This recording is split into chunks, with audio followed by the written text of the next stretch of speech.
Verducci. Well, thanks, Ken. When Bryce Harper signed here in 2019, the Phillies were coming off 6 straight losing seasons. He was the centerpiece to a rebuild. Now, he's always played with confidence, but here in the postseason, he is playing with what manager Rob Thompson calls an unprecedented level of comfort. The burden wasn't getting the Phillies into the postseason, and now that he's here, he is tearing it up with an extra base hit in 7 straight postseason games. This is the first time since 2012 the Phillies are hosting an NLCS game. This is what Harper had in mind. This is why he is playing with confidence and comfort. Joe? Yeah, leading the majors in just about everything in this postseason. Leading the Phillies into this championship series, which is tied at a game apiece. And the Padres ready to bat here in Game 3. Ha-Seong Kim to lead it off, with Juan Soto batting second, hitting just .222 in this postseason, but a couple big hits over the last week or so. Manny Machado bats third, an MVP candidate. Brandon Drury came to life with a home run to spark the comeback in Game 2. He's followed by Jake Cronenworth and Will Myers getting the start at first base instead of Josh Bell. Profar, Grisham, and Nola finish things up in the Padres order. Ranger Suarez's postseason debut, John, did not go as planned. It was Game 1 of the division series in Atlanta. This is a guy who normally pounds the zone, but he walked 5. And when Rob Thompson caught up with him the next day, he said, what's going on? And he said, I was too excited, and it won't happen again. Yeah, you get those nerves out of the way in your postseason debut, and look, he is a strike thrower. Most people aren't going to recognize when you see his fastball combination, he throws it a lot in non-2 strike situations. Here's the key.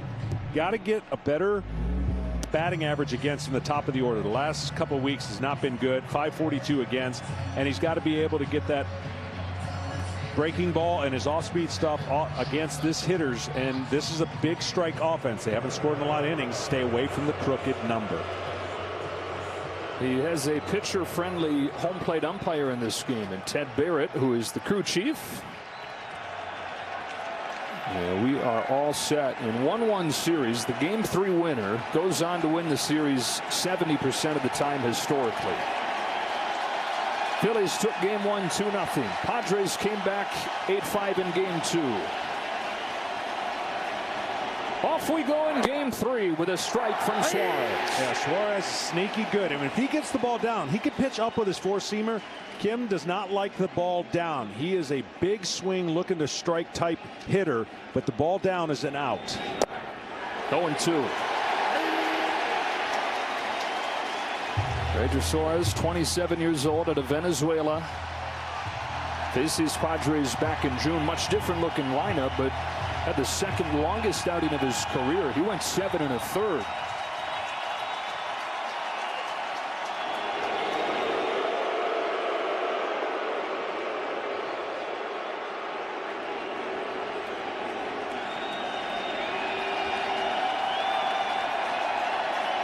The 0-2.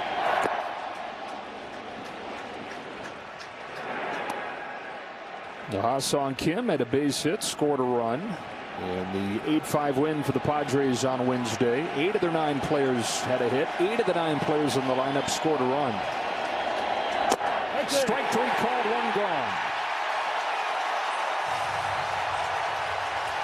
Believe it or not, Suarez will get more looking strikeouts than you would think based on his repertoire, and he goes inside with a 2-seam fastball. Look, both catchers have done a nice job framing pitches, but that one caught the inside part of the plate. And I think most umpires will tell you framing doesn't do as much as people think to get the strike call, but you nailed it. An aggressive strike calling umpire is only going to help a strike throwing pitcher. Juan Soto to the plate. Just .222 in this postseason, no home runs, but he says every at-bat feels a little bit better. And it started to look that way. He ripped a few balls in Game 2, including the game-tying double. You know what he does? I mean, nobody takes more pitches in this postseason than he has, and maybe even in baseball. But as the at-bats build up, he sees every pitch a pitch has, and his third time through, he destroys pitchers. And that's a really good, confident, calming, patient approach, because most hitters in this game don't want to get to 2 strikes. He's comfortable with 2 strikes, but right now, this crowd's comfortable.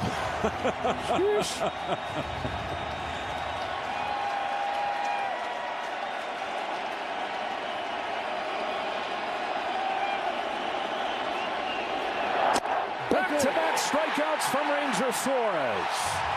2 gone in the first inning. And again, another caught looking, a two-seamer away. And this kid has learned from his first game. You can just tell he's revved up, but it's not costing him pitches. Meaning, when you're revved up and the adrenaline's going, you can overthrow your sinker. You overspin your breaking ball. He's been there, done that after that game against Atlanta. Well, when he told Rob Thompson that he was too excited in that game, Rob was thrown off because he says Ranger is never too excited. That's just not his personality. And early indications are he's harnessing it a lot better in his second postseason game and his first one in front of his home crowd. Well, they better not just pour a fastball in there against this guy, because he will swing and unload on the first pitch. So make a quality first pitch. This guy is Manny Machado, who does unload on what was a high-quality first pitch. Yeah, there's late movement that you may not be able to see at home, and that's the difference between a barreled ball. You see it come off his fingertips, and then late movement away and pounding the strike zone. Well, only about half his pitches were strikes in that outing against the Braves. He only lasted 3 1/3. He's looked like a different guy in his first inning. 1 ball, 1 strike on Machado. Now, I will say, because we did that game, a lot of close pitches that didn't go his way on 3-2. Got some walks, so he was those nerves and just a pulled inch here or there. 2-1 on Machado, who had 3 hits, including a home run in game 2. As Machado goes, so go the Padres. 417 the average in wins this postseason. 1 for 12 in the losses. On a 2-1 from Suarez, it's another change. A sinker, actually, and it's in there for a strike. 2-2. Yeah, and that swing was the result of 2 pitches inside, changing that eyesight, and then going right back out there with nasty movement. He really can throw any pitch he wants right here. I'd be interested to see if he throws the breaking ball after he threw that sinker away.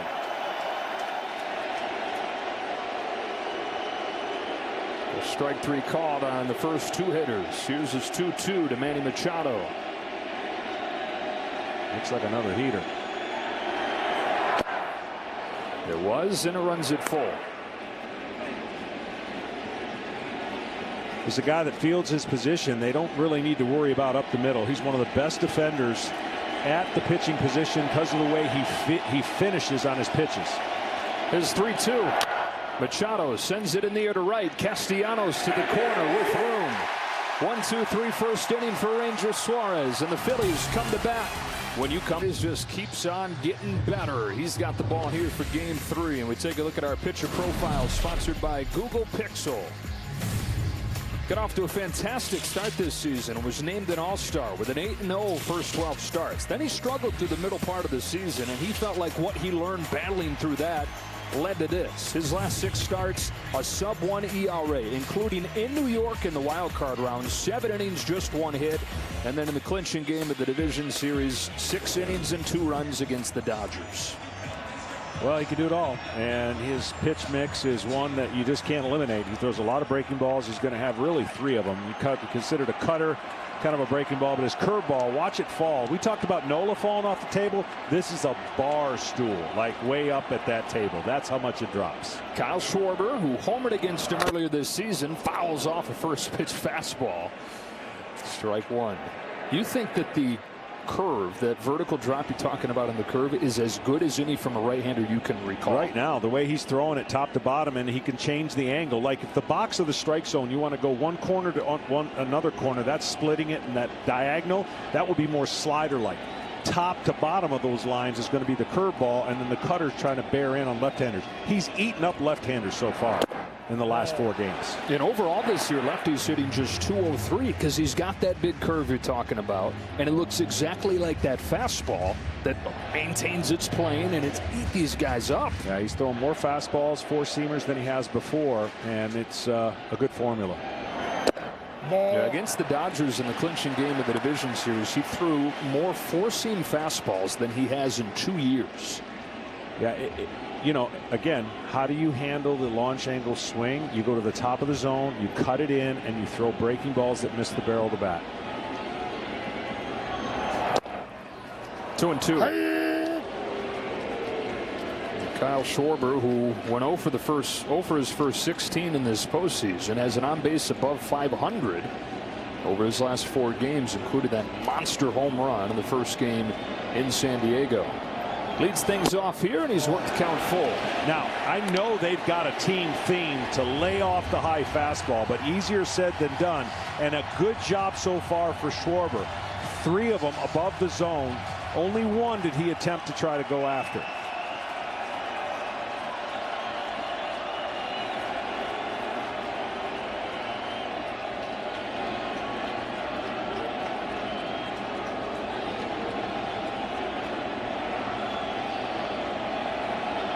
Three-two pitch.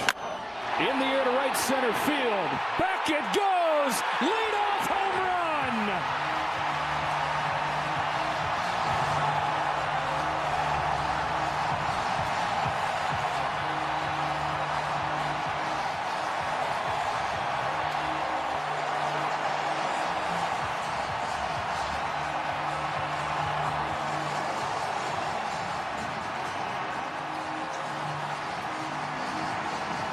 Great discipline in that first at bat. I'm surprised the cutter was thrown on a 3-2 pitch, and that 3-2 pitch was not where he wanted it, but Schwarber deposited it for a home run. Hadn't given up a home run in 4 straight games. Well, the Phillies just checked that box. What a way to start a Friday night here in Philadelphia, where the party was going hours before the game as they filed in here. And he's taking it up another level. Volume in this place. Phillies 1, Padres nothing. Rhys Hoskins takes a strike. Boy, if you're a pitcher, and Joe Musgrove, you come into this giant environment, and he enjoys this. He relishes a chance to pitch here, but that happens right away. Man, oh man. Yeah, that's a wake-up call. But the one thing that he has going for him is there's a lot of right-handed hitters in this lineup that if he does get in trouble, and again, we've seen nothing but solo home runs. Solo home runs don't beat you unless the game won. Unless they do. Unless they do. But he's got too many right-handers in this lineup, if he's on, that he can get a lot of swing and misses and a lot of outs. The left-handers that we talked about he's dominating, well, the leadoff hitter got him for a point. There it is. That pitch right there, until you see it, you have no idea how high that pitch starts. It looks like it's way a ball and then just drops straight down into the strike zone.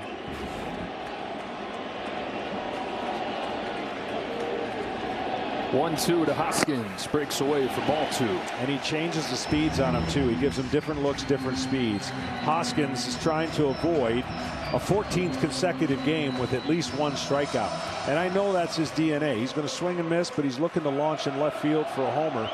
Tough matchup here against Musgrove. Yeah, he's 0 for 8 against Musgrove, 3 Ks. On a 2-2 pitch. Reaches out, stays alive. Well, the homer right here, you see this cutting action, and it almost becomes more of a BP fastball when it's not in the right spot. He was intending to make that in the inner part of the strike zone so he could almost jam him, and it went right down the middle and fed to what we talked about. Cutters and sliders give up a lot of home runs.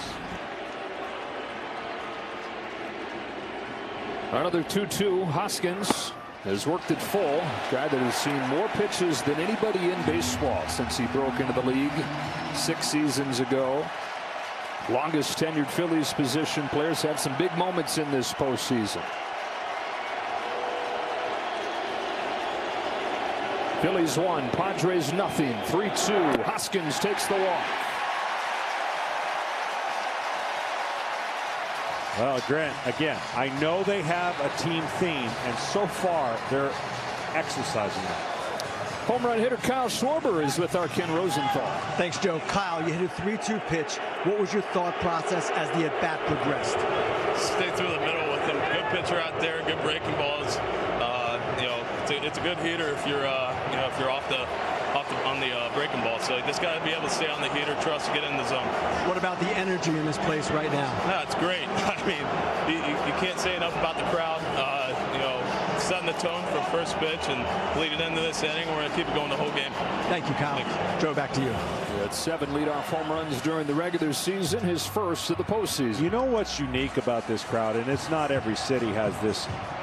I don't think there was a seat empty 30 minutes before the game started.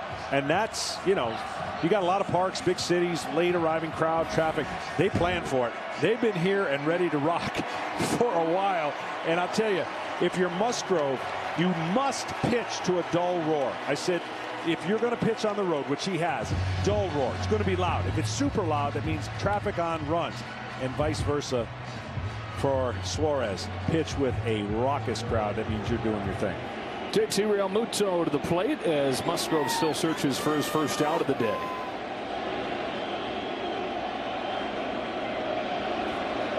And these people were able to get here well before the first pitch, even though there's a Smashing Pumpkins concert going on next door. Next door to that, there's a Temple football game. Poor Temple. I know, right? Taking the bronze medal in this area.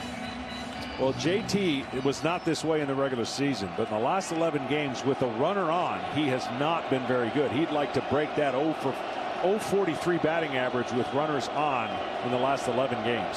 Hit a Musgrove breaking ball out for a home run back in June. Takes a ball here, and it's 2-0. There it is. First home run in the last 25 innings. And he, you know, look, this crowd will get you a little bit off your game. He's just a little bit out front of some of these pitches, pulling them outside the strike zone, which doesn't tempt the hitters when they're that far out the strike zone. 2-0. Fouls it back, and it's 2-1. So much has happened already. We haven't gotten to see the Phillies lineup. Rest of it looks like this. Harper's on deck, then it's Castellanos and Bohm with Stott back in there. So is Marsh with the right-hander on the mound, and the veteran, of course, Gene Segura at second base. Phillies offense in the 2 games here in the division series scored 17 runs. It's been the case all year. They've loved hitting in this ballpark. On a 2-1 from Joe Musgrove. Realmuto fouls it off, and it evens up. Now, both these teams are hoping for repeats of the division series. The Phillies split the first 2 games on the road. They came back here and rode that home crowd to the series win over the Braves. Padres in the division series lost game 1 to the Dodgers, won game 2 and kept on going, and 3-game winning streak to win that series in 4. 2 balls and 2 strikes. Hoskins at first. Counts full. And see, that's what I was talking about. He hasn't made a lot of those pitches in this stretch, right? He stayed back. Look at his shoulders, broad shoulders, throws over the top, but he's opening up so quick that that ball is leaking left and not giving the hitter an opportunity to swing at it. When he's right, he starts those breaking balls in the strike zone. Hitters swing at it almost 70% of the time because it looks like a strike long enough and ends up a ball. Yeah, a lot of ball out of hand in this first inning for Musgrove. Feeling the heat of this crowd. Home of the 3-2. He walked in. Homer walk to open the night for Joe Musgrove. And look who's coming up. Well, this will test everything you have if you're Joe Musgrove. You did not anticipate this kind of start. Homer walk, and now a guy who swings more than anybody, but swings and misses a lot on the first pitch. He does the reverse, goes for the downs early and then adjusts each pitch and really slows his swing down to make contact later. Boy, you are not overselling it. That first pitch thing, this guy was the most aggressive guy in the National League on the first pitch this year. And out of the 4 home runs that he's hit in this postseason, 2 of them have come first pitch. Player Resume is sponsored by Indeed. Top hitter in baseball this postseason, and really Bryce Harper having the October that he'd always hoped for. Well, you just know he's coming now really full into his timing after breaking that thumb. It was a really tough stretch. To come back after all that time and expect him to be the pre-Bryce Harper, he's getting close to it now post-Bryce Harper since the thumb break.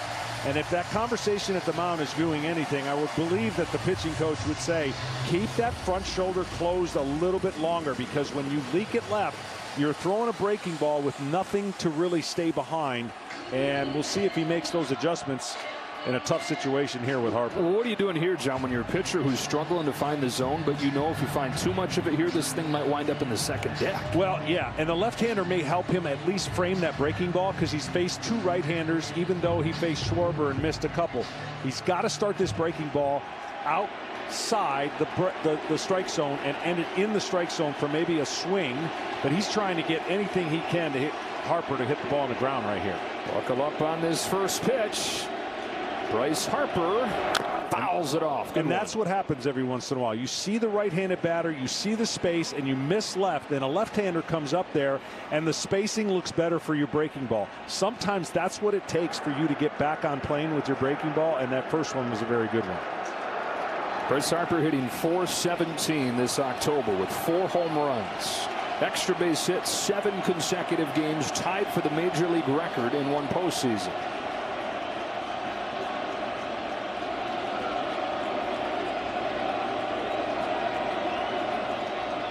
The 0-1 in the dirt for ball one.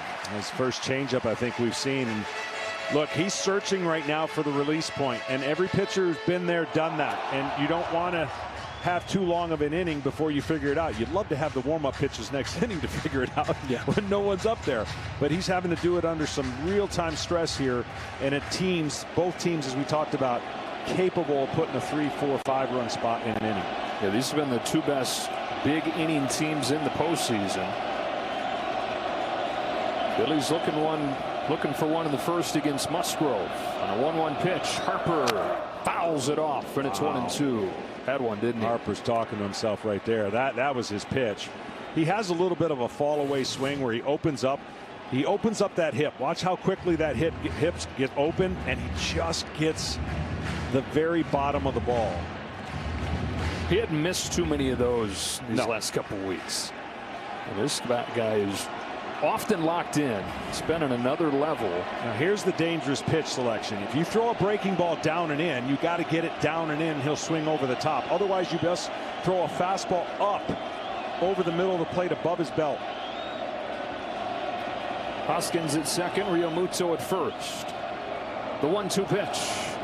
Harper got a breaking ball, bounce it to second. That could be the double play Musgrove is looking for, and it is 4-6-3 to change the mood of this first. We got to put. I'm gonna put a little check mark right there. If we come back in this game and look at any pitch that changes the outcome of the game for Musgrove, the check mark goes here. He threw the breaking ball, he got the ground ball, and he's now one batter away from a huge escape. It wasn't the perfect breaking ball, but see how much depth it had in the strike zone, and that ground ball double play couldn't be any better for the Padres. And so just like that, Musgrove finds himself on the verge of getting out of this with just the 1 run as Nick Castellanos comes up. Do we need to say anything, or does the whole world know that his swing is coming? Yeah. Oh yeah, grounded to short. There's Ha-Sung Kim, and it's a victory for Joe Musgrove, giving up just 1 in this first inning. Came in a home run from Kyle Schwarber, second of the postseason for the National League home run champ during the regular season. And after 1 in Game 3, the Phillies with a 1-0 lead.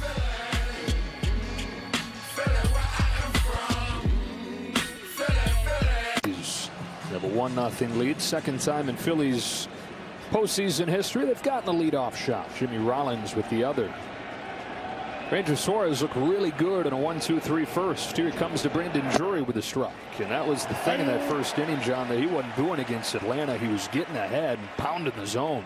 Yeah, he looks smooth. And smooth should be his middle name, because he has flawless mechanics and electric stuff. I mean, that'd be a sweet name. Ranger Smooth Suarez. Yeah. I'm in. You thought the fastball, I mean, it's sneaky fast, right? But you thought that it played up in the zone better than you thought it would. Yeah, because they're looking down with his sinker, and he's got the changeup and curveball. So when he pops a 4-seamer up, it looks like 96, 97 to the hitter, because they're so looking out over the plate and worried about his secondary stuff. And you saw there, I mean, smooth and sneaky, and that he's top 5 among left-handers over the last 2 years. Or just period in ERA. A year ago, he had a 1.36 ERA in a season that started with him in the minors. Came up as a low-leverage reliever, was a closer by midsummer, into the rotation by the end of the year. He's got Drury quickly, already his 3rd K. Well, against a team like the Padres, we've documented this. If you're just tuning in, they take more pitches than just about everybody. And so if you get ahead of them, it's really tough for them to muster up much because they want to work the zone and get their pitch. Strikes early and then off speed late. This changeup, you can't tell the difference between a fastball and a changeup the way he throws it. The changeup was a pitch in particular he had a hard time getting in the strike zone in the division series. He's been in there with everything so far in this one. Lefty Jake Cronenworth takes a strike. Cronenworth went 0 for 13 in the wild card round, but he's hitting close to 350 since. Yeah, well, the one thing inside he gives up a little. We talked about that. He doesn't miss many fastballs when he swings, though. Only 7% swing and miss on fastballs, so that tells me he's staying on the ball, not trying to get too big with his swing. But you got to give something up, and he'll give up the inner part of the plate and look for middle to middle away to do his damage. Let's see where Suarez goes. Back to the inside, muscle to the left side of the infield. Bohm stumbles and has no play. Well, that ball took a right turn. That's why he stumbled. It came in, and when we're going to see the replay, this thing had tremendous English on it, and there was zero he could do about it. When you're coming in on a ball that's jammed off of you, you think, okay, it's going to chase me. But watch, it goes the other way. So it hits something because of the way that ball was hit. It should have gone to his right hand. It went to his glove side, and nothing he could do. That looked like a killer ping pong serve. He left the edge of the table. That's amazing. 35 miles per hour. I was going to say that could be the softest hit in the series. We'll take it. And the Padres have their first base runner. Up comes Will Myers, who lays a bunt down, foul. Really, they have three guys for two spots in this lineup: Myers, Drury, and Bell, and they've kind of rotated. Myers had the only hit for the Padres in the first game and then wasn't in there in game two, and it wound up being a good decision because Josh Bell, of course, went back-to-back home runs with Drury. Today it's Drury and Myers that get those two spots. Longest tenured Padres, been there since 2015. Cuts and misses at that high fastball, that sneaky high fastball. And that's what I'm talking about. Myers has that long swing that in the zone he's going to like to hit the ball. That's why they tried to climb the ladder and beat him upstairs with that four-seam fastball. He's pretty good elevated fastball hitter, but see how tight that was to his, he wasn't able to pull his hands in to get the barrel of the ball.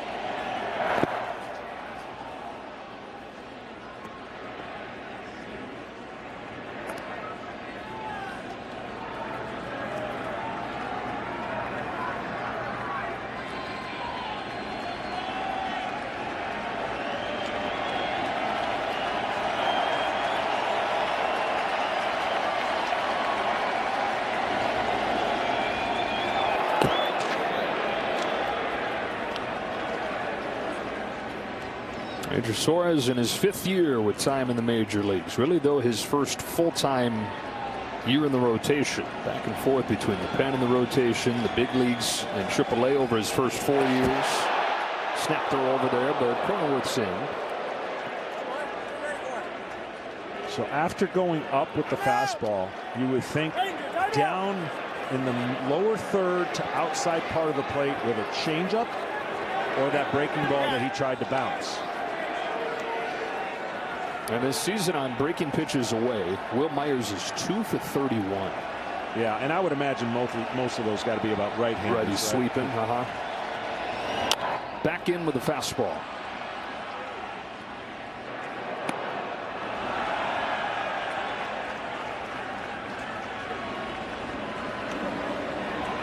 Couldn't ask for a better day in October to play baseball. Doesn't it feel like the postseason? Yeah. I mean, besides the environment, just the chill in the air. Into the mid-50s tonight. That was the pitch, and Will got enough bat on that ball to spoil it because that was perfectly placed. He could use 2 more inches down and he swing over the top of that. Pounded him in, and then change up away that he just caught off the end of the bat. And so another 1-2. Turned it back up with a fastball and missed. See what happens when you get beat as a hitter especially up with a fastball, the tendency is to cheat a little bit more to try to get the barrel of the bat. So then you slow him down. You're already leaning. If you keep your hands back, you got a chance. Good lead at first for Cronenworth. 2-2 pitch. Count goes full.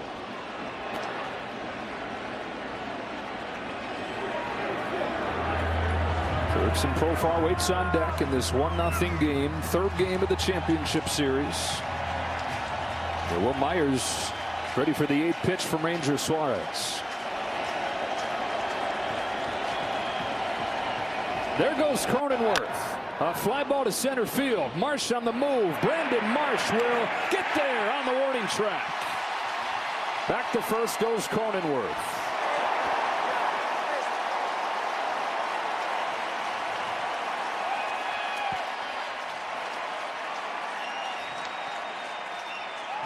Well, if you're a pitcher in this park, that's where you want all the balls to go, because that's a deep, deep part. And Marsh gets a good jump and makes a great play. And get tricky in that corner. We've already seen an inside the park home run by JT Realmuto with the ball off the wall. So that's about where it gets funky for the outfielders, is in that area. This place decidedly different in terms of dimensions from the old Veterans Stadium. Very symmetrical. A lot of characteristics out there on that outfield wall.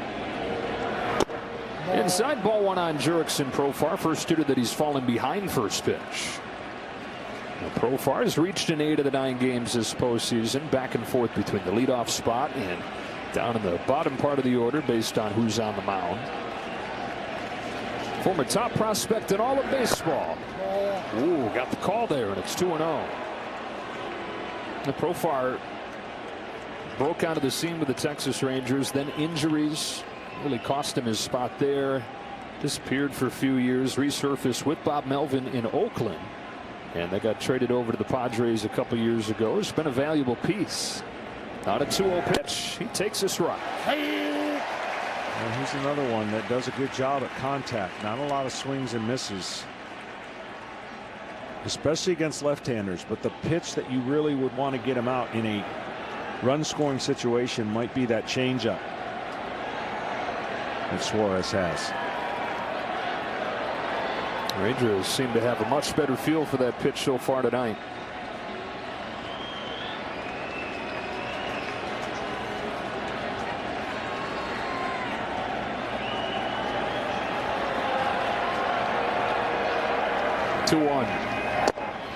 Hard stuff. 2-2. What a great pitch. Going on the inside part of the play. He's got a nice little hole there. Not big.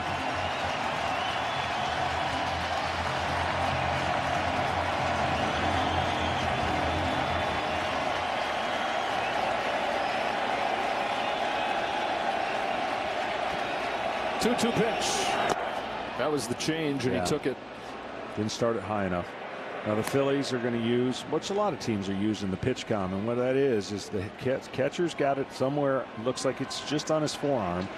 He touches a button that tells the pitcher what pitch it is. The pitcher has the option, obviously, to shake, agree, or not, and he hears it in his ear.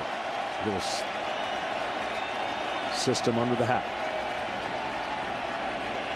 On a payoff, Profar sends a breaking ball in the air to right. Castellanos has it. And that's it for the Padres in the second. You could win big. Did you notice he looks a little stressed lately about that? Losing some of that money? Yeah, he's been flying out. Strike one on Alec Bohm by Joe Musgrove. You circled it, John, on your scorecard. Bryce Harper, that double play in the first inning after home run, walk. Could be key at bat in this series. Yeah, he didn't have his breaking pitches for strikes hardly at all in that first inning, and to Harper, he got those breaking pitches over. And now he's pounding 2 straight strikes. So, you know, you never know when it's going to click for a hitter or for a pitcher. And that last inning might have clicked it in for Musgrove. Is 0-2. Another fastball. It's fouled off. Alec Bohm 1 for 7 in this championship series. RBI hit in the 4-run rally early on in Game 2. Phillies led Game 2 4-0. Padres then scored 8 straight to win 8-5. 2 strikes has not been good to Alec Bohm when he has 2 strikes. Big old bounce left side. Machado's there. 1 gone in the second inning, and we go down to Ken Rosenthal. Well, Joe Musgrove struggled in his first postseason with the Astros in 2017, and he had some interesting comments yesterday about how he let the crowds on the road get to him. He said he is now more aware of his emotions in such moments and how to control them, and he added that he almost enjoys pitching on the road more than he does at home. The way he put it, it's something about having your back up against the wall and having everyone weighing down on you. Something like that allows me to tap into a different level. Well, and that's the key, because you know it's going to be totally different. And you're going to have more of the moans and groans if you're not doing well at home because things happen. You're just going to have flat out volume on the road when things aren't going well. So keep it to a dull roar, and you're doing okay. The dull roar became an explosion 1 batter into the game, but he's muted it a little bit since. Strike 1 on Bryson Stott. Rookie shortstop back in there with the righty on the mound. 0-3 in the first game of this series. Now for the bench in Game 2. Quickly 0-2. Yeah, he's staying back now, and you could tell by the pitches in the zone have late life. And he's able to keep that front shoulder a little more closed. Joe Musgrove in his 7th year in the majors. Kenny talked about the run to the World Series in 2017 with the Astros. His first 2 years came in Houston. Then he went to Pittsburgh. It's a key piece in the Garrett Cole trade. Traded to the Padres before last season, and after the great start this year, headed in free agency, but signed a long-term contract with his hometown team, the largest contract for a pitcher in Padres history. And he has earned it. Living a dream, of course, playing for his hometown team at a Grossmont High School in the San Diego suburbs. He gets traded to the hometown club, throws the first no-hitter in Padres history in his 2nd start. He's started both clinching games in this postseason run, the deepest run since '96 or '98 for the Padres, when Joe was cheering as a 5-year-old. It's quite a story. Well, he's been on quite a run. I know that to go through the teams he went through right there, Mets and Dodgers, and pretty much in the dominating fashion it was. Whew, man, was he on. Well, that one in the wild card round in New York, just 1 hit over the 7 innings. Stott digs out this breaking ball and has a base hit that gets by Juan Soto. Extra bases for Bryson Stott. He stops at second with a double. I'm going to tell you something about Bryson Stott. He's fooled a bunch of pitchers into getting that breaking ball after feeding up a bunch of fastballs. He burned the Braves. And after a bunch of fastballs, that breaking ball was right where his bat speed wanted it. And he gets a double, like you said, just past Soto in the outfield. He was overmatched. When I say overmatched, when he got called up, they were just pumping fastballs. And now he's made adjustments. He fights them off, and he's really, really digging in his at-bats. He had a good opening day. Went 2 for 4 on opening day as the starting third baseman. Then he went 6 for his next 66 and got sent down to AAA. Only got continued opportunities as quickly as he did because of injuries. First to Gene Segura, and then Didi Gregorius. They cut him loose to clear the way for Stott to play more. There's Segura, and there's a strike. And Stott has just kept on getting better. He's somebody who they think could win a batting title one day. Yeah, it's an amazing progression when you hit bottom. And not that 6 for 60 is, I mean, that's just, nobody wants to go 6 for 60. And he's, just credit him and his work ethic and ability to keep grinding away at bats. This guy at the plate here, and Gene Segura, has been a nice mentor for him, helping him settle into the major leagues. Because Segura's been there and done that, 11 years in the bigs. Flies one to right field for Soto. Much more routine here. Stott heads for third. Soto's throw, not in time.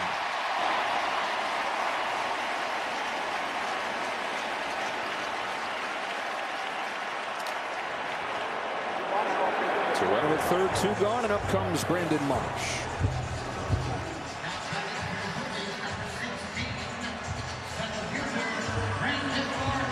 Phillies been an aggressive base running team all season.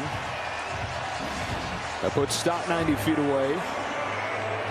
For another guy down at the bottom of the order who has had some big moments in this postseason. Last game in this ballpark, Brandon Marsh hit a 3-run home run. Same kind of scenario. Fastballs he's having tough times with, especially up above the belt. And he hit a breaking ball for that home run you're talking about. A lot of strikeouts early as he's learning in the big leagues against right-handed pitching. That snaps a string of 14 consecutive strikes from Joe Musgrove. Brandon Marsh came over at the deadline from the Angels. It's been everything that they thought they were getting defensively. You saw him make that great play in center field in the top of this inning, and he's been much better offensively than they anticipated. On this 1-0 pitch, it's a curve and it's a strike.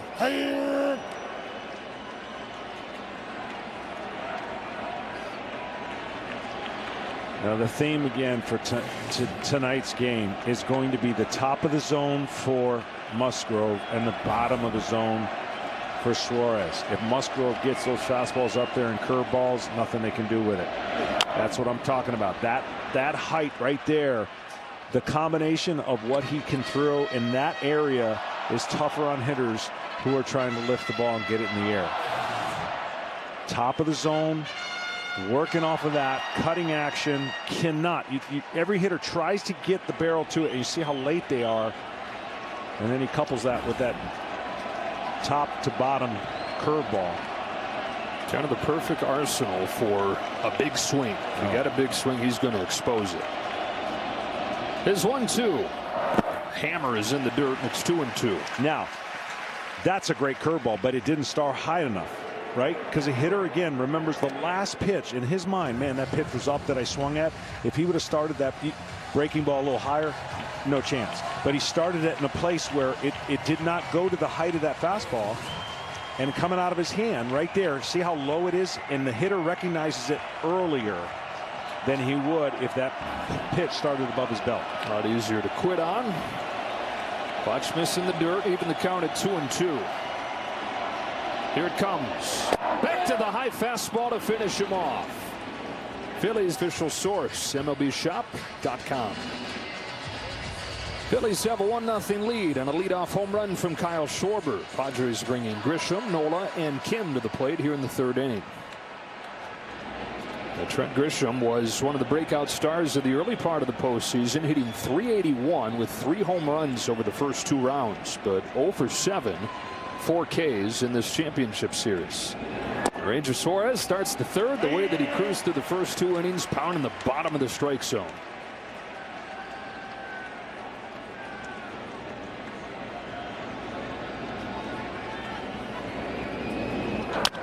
Grisham on the ground, diving stop, Gene Segura, he's still got it. Well, the veteran on the infield with a sprawling play for the first out of the 3rd. Not only is this a great play because he had to dive to get it, this play, watch when he gets it in the glove perfectly and gets up and throws. That was total robbery. Opened up the glove, got it square in the webbing. Easy throw. For the 32-year-old in his 11th major league season, takes a hit away from Grisham, and it brings up Austin Nola. Got a base hit against his little brother in that highly anticipated matchup in Game 2. He says that he wishes he could have pressed pause because it went so fast. Said it was special, but it went so fast. Yeah, a moment that they're always going to talk about. He said he can't wait for the Christmases, way down the road. It's going to be a little too soon even this Christmas to go too deep on it, because one of them is going to have hurt feelings about how this series ended. But what a great memory for the family long term. That's a shot on the ground to short. That is Bryson Stott, and a couple ground outs for the guy that produces as many of them as anybody because he's down the bottom of the zone so often. Yeah, so watch the key that Suarez is going to have if he has success tonight. You see that low line? That's where he wants the hitter of the eyes. He wants to tantalizing them to keep going out there, get their eyes down so that he can use that pitch that really is a ball, but because he keeps pounding the low part of the strike zone, 41% of the time he's using that sinker. And then when he pops that four-seamer up, boy, does it look like 6 miles an hour faster. So that's where he wants the Padres looking. And there's only a couple guys that are really good low ball hitters that he might have to adjust on. 3 batters, 3 grounders, and 3 outs on 6 pitches for Ranger Suarez. Niebla went out to the mound with Bryce Harper in the batter's box. Joe Musgrove has been much better since. What's the difference? Yeah, just was a little too tall, wasn't into his legs enough. Ruben's been really good about that. It's gotten him to have a really good relationship with Joe. Knows what makes him tick. It was big right there. Thanks so much. Appreciate it. All right, got it. All right, Tom and Bob. Kyle Schwarber takes ball 1 from Joe Musgrove. Schwarber's the guy that accounted for the run with a leadoff homer. Second home run of the postseason for the guy that hit 46 during the regular year to lead the National League. Second in the majors only to Aaron Judge. And he's ahead here 2-0. Well, when Musgrove faced the Phillies June, he had a different approach. He threw a lot more sliders at 30%, a lot less four-seamers. And today, he's flip-flopped. He's throwing more four-seamers and less sliders. Which is a continuation of what he was doing his first couple starts in the postseason. Schwarber flexes this one in the air to right. Off the handle a little bit. Soto's got it. 1 gone in the 3rd inning, and the postseason continues tomorrow. Game 3 between the Astros and the Yankees as that series shifts to the Bronx. And they get underway at 5 Eastern on TBS. We'll be back for Game 4 this series at 7 Eastern, 4 Pacific on Fox and the Fox Sports app. Boy, the Astros, even though they're not blowing anybody out, they're unbeaten in this postseason, all by 1 or 2 run, and they have completely shut down that Yankees offense. Well, what makes them special is they don't strike out much, and they strike the opponent out a lot. Just think about what has to happen in those times you do put the ball in play if you're the other team. You better be great, because they're getting a chance to put the ball in play a lot more. I think the other night, 15 strikeout disparity. Yes, 17-2. I mean, that's insane. And they're 5-0, John, in this postseason, even though Jose Altuve is 0 for 23. And as a team, they're hitting a .125 with runners in scoring position. Dominant pitching. And they're hitting home runs, timely home runs. Well, for this new format, and certainly every game's been close, but this new format really gives the depth of your starting pitching the edge because there's not many days off. Rhys Hoskins with the bases empty and 1 gone. Fouls this one off, and it's 1-2. The Yankees hope that the scene shifting to the Bronx and that the fact they have Garrett Cole and Nestor Cortez going in the next 2 games can help them get back in this series.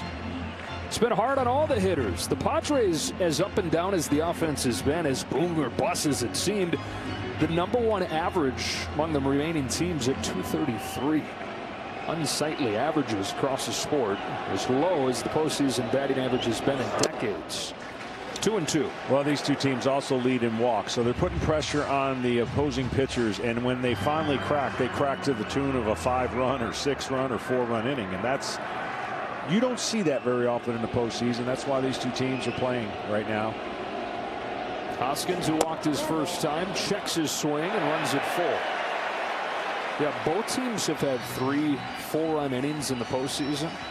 The rest of the teams combined have had 4 4-run innings. And what happens when you go to 5-run or more innings? I'm glad you asked, John. There have been 4 5-run innings in the postseason, and these 2 teams have accounted for all 4 of them. A strikeout from Musgrove and 2 gone in this 3rd. And that's the pitch that you could roll it off the table and watch what it does. It drops so far.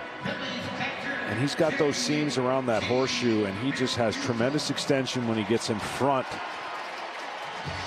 You know, you think, a lot of people think, you throw your curveball from behind you. You really don't. You throw your curveball in front of you, and the more spin you have, the more break you have. And that was on display right there.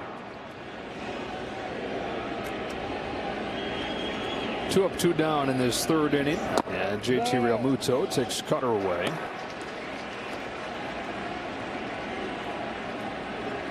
I don't really think people can appreciate the year that JT had with superstar going out, teammate in Harper. And he catches a ton of games. Yeah. So something's got to suffer when you catch that much. Your offense usually should go down. And he had a stretch where his offense took off. And it almost corresponded exactly with when Harper went out. He was at 236 that day when Harper broke his thumb in San Diego. He had 310 the rest of the way. The curve lands and it's 2-1. And he's, you know, by far the #1 defensive catcher when it comes to controlling the running game. He's by far the best base running catcher, not just right now, but statistically grades out as the best base running catcher in the history of the sport. Quietly, probably their MVP this year. Shoots this ball in the air to center field. Trent Grisham is there. Joe Musgrove has his first clean inning of the night. 2, 3, and 4 coming up for the Padres in the 4th inning. Soto, Machado, and Drury as Game 3 rolls on. Ranger Suarez has looked like a different guy here in his second postseason start. Now faces Soto, Machado, and Drury. Well, Machado, this is where he starts going to work. You saw the strikeout in the first inning. He may still take the first pitch, but he starts getting a little bit more aggressive. He has struggled against, Soto up. He has struggled against left-handers this year. There's his aggressive swing.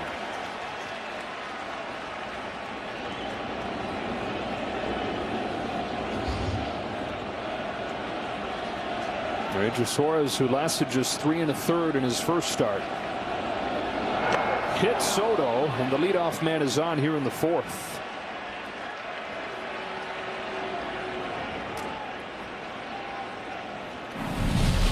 Well, now it's Machado, and these two guys in the first game 0 for 7 as the Padres got shut out. But in Game 2, Machado had 3 hits. Soto had the game-tying hit. Everybody got involved in that game, and the Padres tied the series up with an 8-5 win. Well, that was a bad hit batsman against somebody who was struggling. And obviously, he wasn't trying to hit him. The last Padre hit batsman led to a lot of runs when Nola came out and hit Cronenworth. Machado into center field, hangs up for Marsh, and the first out of the 4th. That was that 5-run inning for the Padres. Now, the Padres have only scored in 4 of their last 33 innings, but 2 of those 4 innings, they scored 5 in 1 games because of it. It's amazing, and I asked, Bob Melvin, how does that come about? I mean, momentum, feeding off each other, and look, that's just the way this team has proven itself. It might not be the sexiest offense statistically, but they've done enough in those 4 innings to get to this point. Ball on Drury. Drury's home run really started the thing in Game 2. They were down 4-0. Drury and Bell homered on back-to-back pitches. Padres scored 8 straight. Drury hit 28 home runs during the regular season, split between Cincinnati and San Diego. Takes low here, and it's 2-0. Now Drury, power stroke, middle third of that plate. He's trying to own. That's that first pitch, tried to back him off the plate. And then I would think Suarez would try to work away if he got ahead, but he's behind 2-0 here. That's how he struck him out the first time with that changeup, and it's 2-1. It's such an equalizer, right? I mean, some guys have curveballs they can flip in there behind the count. We saw Darvish do it a lot. We've seen Musgrove when he's been on. But that pitch right there, there is nothing you can tell from his delivery. He doesn't change anything, but the ball just doesn't get there. Home with a 2-1. He doubles up on it. It's to the vacated right side of the infield with a shift on, and it's a base hit for Drury. First and third for the Padres. Hit them where they ain't, and that's what Brandon Drury does there. I know we said this a bunch, and it's worth repeating. Next year, that will never happen with nobody being on that side, but that's the scary part about a shift. All the information tells you that he's going to hit the ball to the left side, primarily on fastballs and changeups. Well, he hits that off the, literally off the end of the bat. And what would be an easy ground ball out is now a hit to a pretty good contact guy in Cronenworth coming up. Padres a chance to tie this game up. First and third, one away in the fourth. Cronenworth had an infield single his first time. Takes a strike.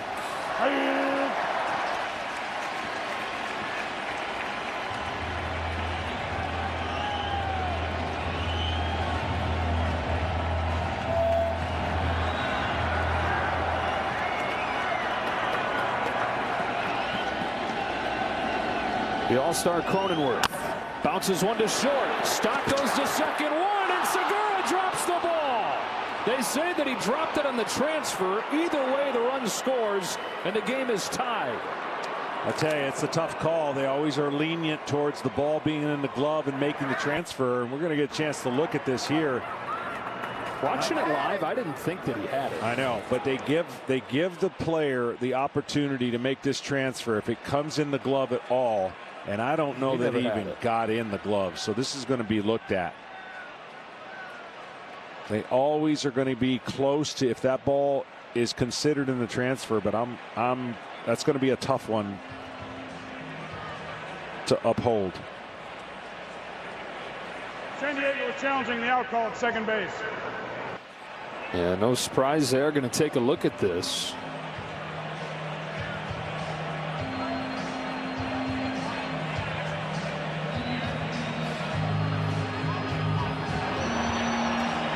You've got to have there's got to be a voluntary or intentional release of the ball there. And there was nothing about that was voluntary. No, it didn't get in the pocket at all. It just got to the side. I mean, it was close, but this is a big call here in this game because the run's going to score no matter what, right? But they lose an out. Gene Segura had a great defensive play for the first out of the last inning. He's going to give one back here. The ball is overturned. The runner is safe. San Diego will retain their challenge. And so everybody's safe. Still just one gone, and we're back at square one in a tie game. First baseman Will Myers. Cronenworth gets credit for a run knocked in there on a fielder's choice. And this is a good mound visit. Again, nothing was hit hard. It started with a hit bat. Well, he was hit hard. Yeah, it started with a hit batsman, and then off the end of the bat, and then a jam kind of put in play. I don't know if there would have been a double play, but there definitely would have been a runner on first and 2 outs. Instead, first and second, one gone for Will Myers. And that's beating the dead horse, but Phillies defense, the biggest issue this season. And Gene Segura's been very good defensively for much of the year. Not there, though. I was just simply trying to be as quick as he can to get that double play, just not score the run. And he's almost too quick. That really cost him yet in this postseason. Suarez will try to pitch around it here. That's a high fly ball, but he got under it. And Myers is out number 2.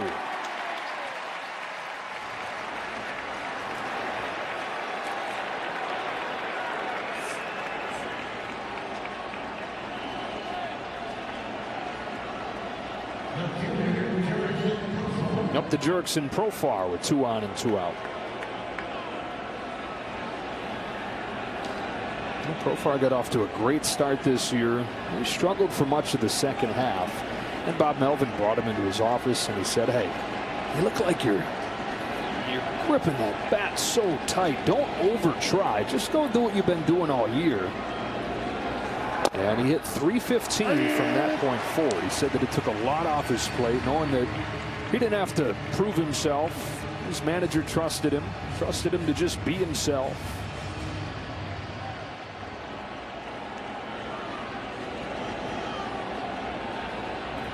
Got Drury at second, Cronenworth at first, and on this 0-1, Profar cuts and misses. Good breaker, and it's 0-2.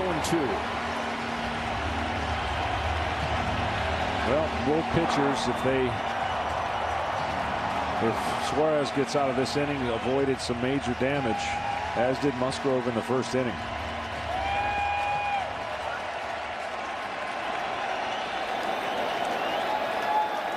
Oh, 2.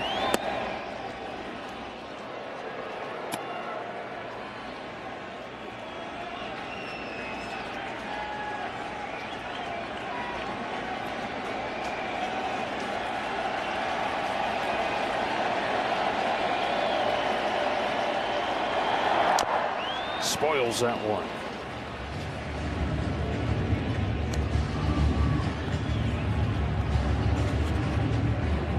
Ranger Suarez needed 86 pitches to go 3 1/3 in his start in the division series. So just 54 pitches here, on the verge of finishing off 4. Very important for these starters to get length here in Game 3, with a bullpen day coming tomorrow, essentially, for both sides. Another 1-2 pitch. Lays off the change, and the count evens up. I don't know if he'll have the guts to do it, but a backdoor breaking ball right here would catch him. He got him leaning out with that changeup over there. There's a couple ways he can go: fastball up and in, or, like I said, that backdoor breaking ball if they decided to do it. It's like they're coming in with the fastball, and he missed over the plate and got away with it.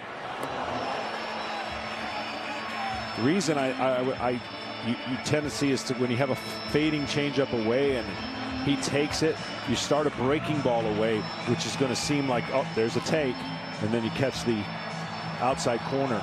It's a give-up pitch, but you got to have the confidence that you throw it to that spot.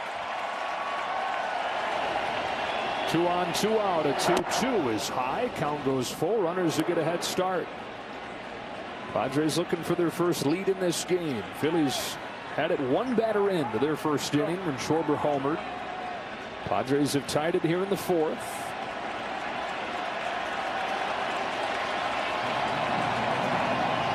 And on the 8th pitch from Ranger Suarez, Jurickson profile cracks his bat on a roller to short for stop. And that'll do it for the Padres in the 4th inning. Juan Soto gets hit. Smoltz has said it at the time, a bad hit batsman. The heart of the lineup coming up after that. The Padres put the ball in play and cashed in their first at 1. Bryce Harper to start the 4th. Well, you know he wants to make up for that double play here. Breaking pitch popped out of Joe Musgrove's hand. 1 ball, no strikes. You know, they say they simulate so many situations. If you simulate that situation 100 times. Yeah, how many times did it spit out double play? Not very many. Key moment in this game, perhaps in this series. The Padres and Musgrove certainly hope so. The game started home run Schwarber, walks to Hoskins and Real Muto. Musgrove just didn't look like himself over the first few hitters. Then he gets Harper to bounce into a 4-6-3 double play. And 1 batter later was out of the inning with no further damage. Back-to-back breakers to start this at bat, and then a cutter is inside, ball 2. Yeah, he got his breaking stuff going against Harper, and it really hasn't changed since then. He's thrown a lot of strikes since that at bat, and really pounding with his off-speed pitches. So that's what's made him so special. A lot of character in the first inning. His 2-1. Outside. It's what's made him special today. Really, it's what's made him special in his career the last few years, is that he's gone to that version of himself. Used to throw the fastball a bunch. He's dialed that way down. I mean, down in the very bottom of the leaderboard in terms of fastball usage. And in that way, Bob Melvin compared him today when we talked to him to kind of Yu Darvish-like, and that he's a spin master. You know, we talked before the game. You asked me, who does he remind you of? And it's just popped in. I mean, it's Adam Wainwright breaking ball. It's a little firmer, but it's the same style where he throws it out of his hand. That thing just pops in the strike zone and gets a lot of takes. Adam Wainwright would tell you he wouldn't have had the career that he's had without that pitch. That's sharply hit in the ground past Cronenworth. Base hit Harper to start the 4th.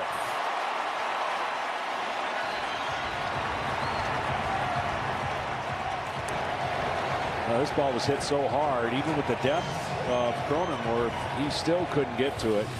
Might have bounced over his dove. He could, yeah, it did.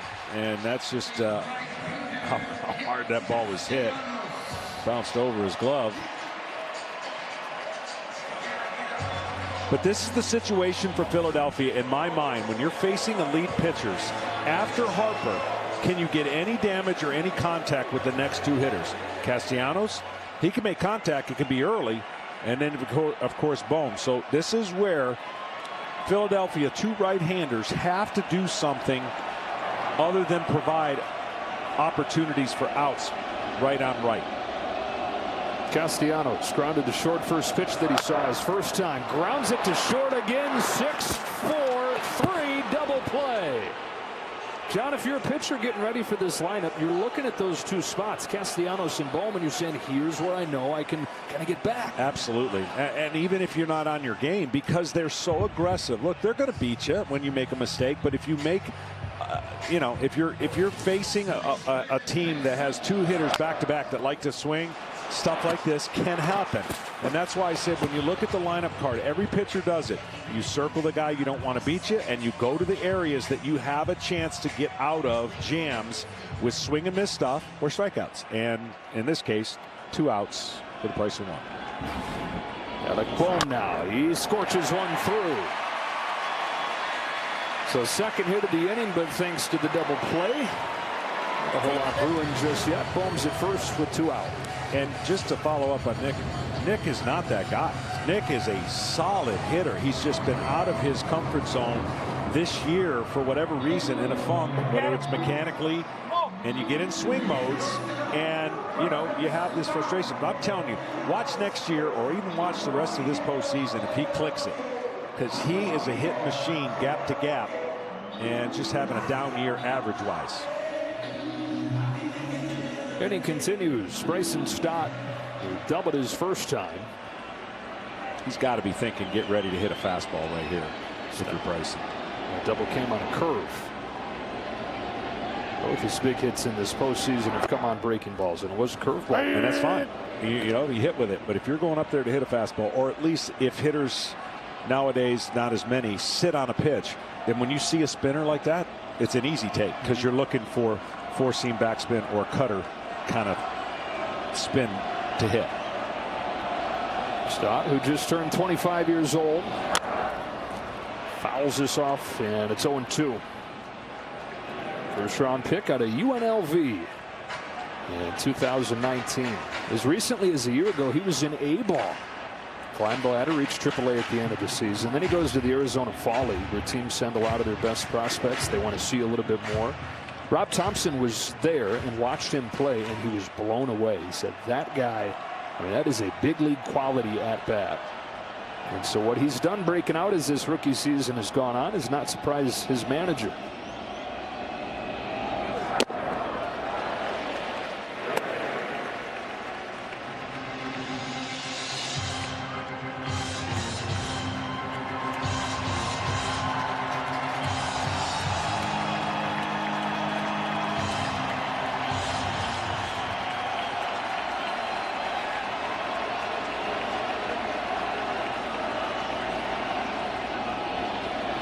One-two from Joe Musgrove, fades away, and the count evens 2-2.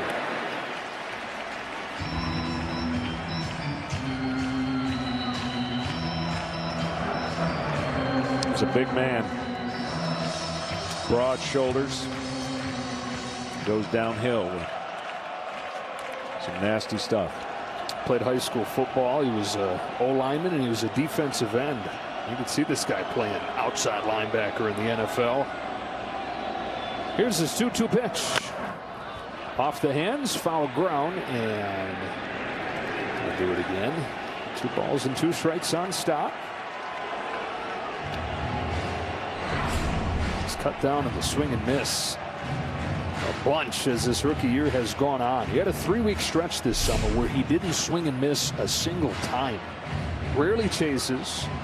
When he does, he makes more contact than anybody in the National League on pitches outside of the strike zone. Pretty advanced stuff for a young player.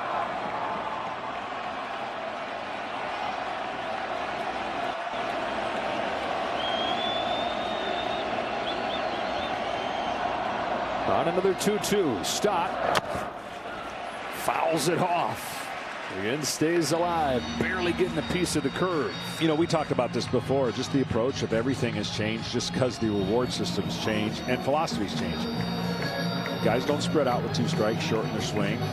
And he's actually adopted a kind of in-between approach to that. Cut down a swing. You mentioned him making contact more than not. But the big boys are not going to deviate at all. They're going to let it rip and try to get one of those 3 true outcomes in their favor. Or 2 of the 3, walk and a home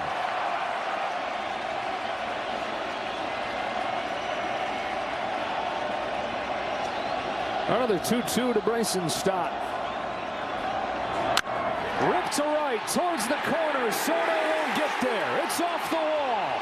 Stott with another extra base hit. Bohm stops at third. Second and third with 2 out. Fights off pitch after pitch after pitch, and then again with 2 strikes delivers. Yeah, again, you know, you're going to look back if you're the Padres and wonder about this pitch selection. He throws them a changeup, but see how that changeup just speeds up the bat? If you're sitting back trying to fight off fastballs and you get a changeup middle, that is a recipe for disaster if you're a pitcher. And with 2 outs, luckily this did not score Bohm. And you have a chance to get out of the inning once again. Fastballs he's not catching up to. 2 off-speed pitches now. And he's got 2 doubles to speak for. Yeah, and the double play looms large at this point. Second and third, 2 gone, and it's up to Gene Segura. Well, we see stats every day and numbers. And, you know, most of them you got to presume are accurate. I'm not saying they're not, but the ones I've seen on Segura, I still can't wrap my head around. What do you got? He has not swung and missed at a breaking ball in the zone all year. I'm not going to buy it. I don't believe it, but that's what the stat says. So we'll see. Yeah. Well, it's a guy in an era where we just talked about the highest average in the postseason for any team is 233. Gene Segura in his career is a 285 hitter. These days, that's like back in the old days, somebody hitting 350. Yeah. Phillies looking for a base hit here. Second and third, 2 gone. Tied up in game 3. Gene Segura takes a curve at the top of the zone for a strike. He didn't swing and miss, though. He did not. No.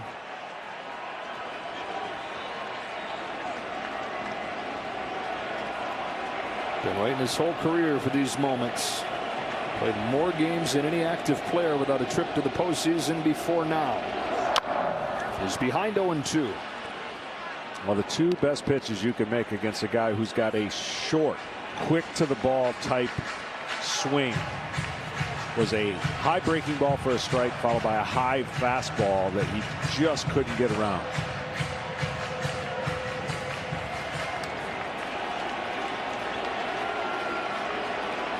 But this guy's tricky. You can't assume he falls into the patterns because of his style of hitting. You just can't necessarily go back up there thinking he'll swing and miss at it.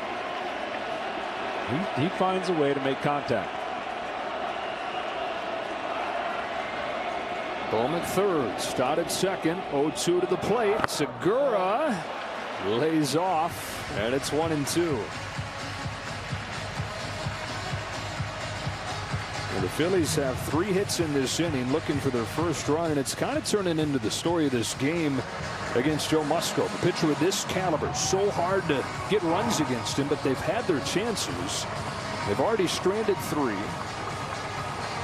They've got 5 hits through 3+ innings. They've got a couple walks, but just the 1 run to show for it.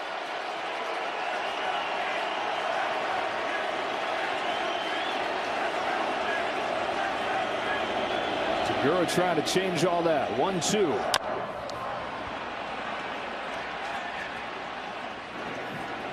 And for Joe Musgrove, this has been a big part of his story this year. Runners in scoring position and 2 outs. The league hitting below 150. Remember, bottom of the zone for Suarez, top of the zone for Musgrove. He's gotten close to getting that ball up there, but he has spoiled it, Segura, on each occasion.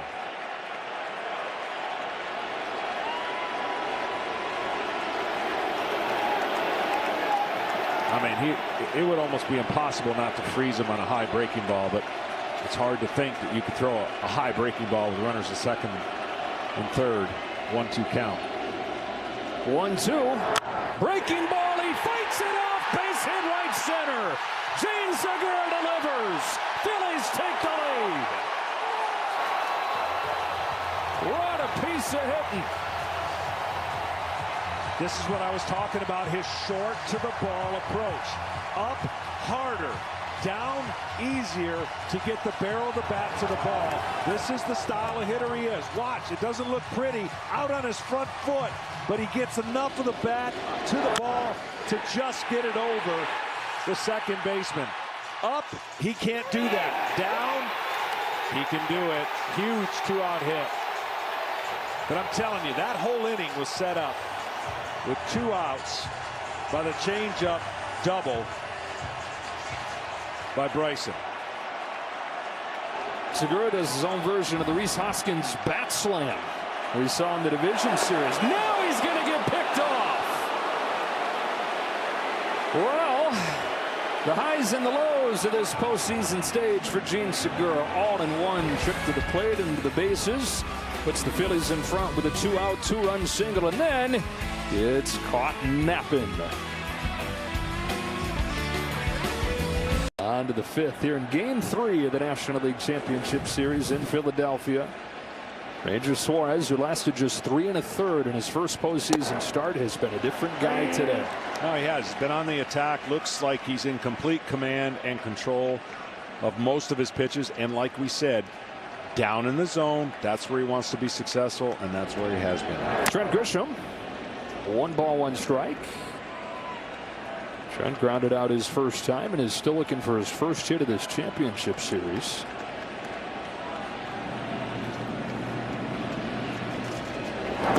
Ahead 2-1. Well, every pitcher knows this is a big inning when your team gives you 2. You need to go and at least get the leadoff hitter out, but put up a 0 is huge. A couple big hitters here with the top of the order looming. Gets a bounce to the first. Oh, it's by Hoskins. Ugly stuff. Grisham into scoring position.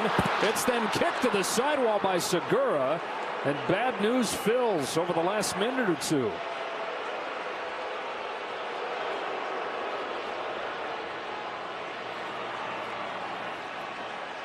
I mean, this is a routine bouncing ball. Well, you see how the glove got. I mean, sure. Yeah. But you're going to get the ball and you close it real quick, and that is 99 out of 100. Unfortunately, you saw the 1. Oof. Trent saying the same thing. Wow. So he's in scoring position.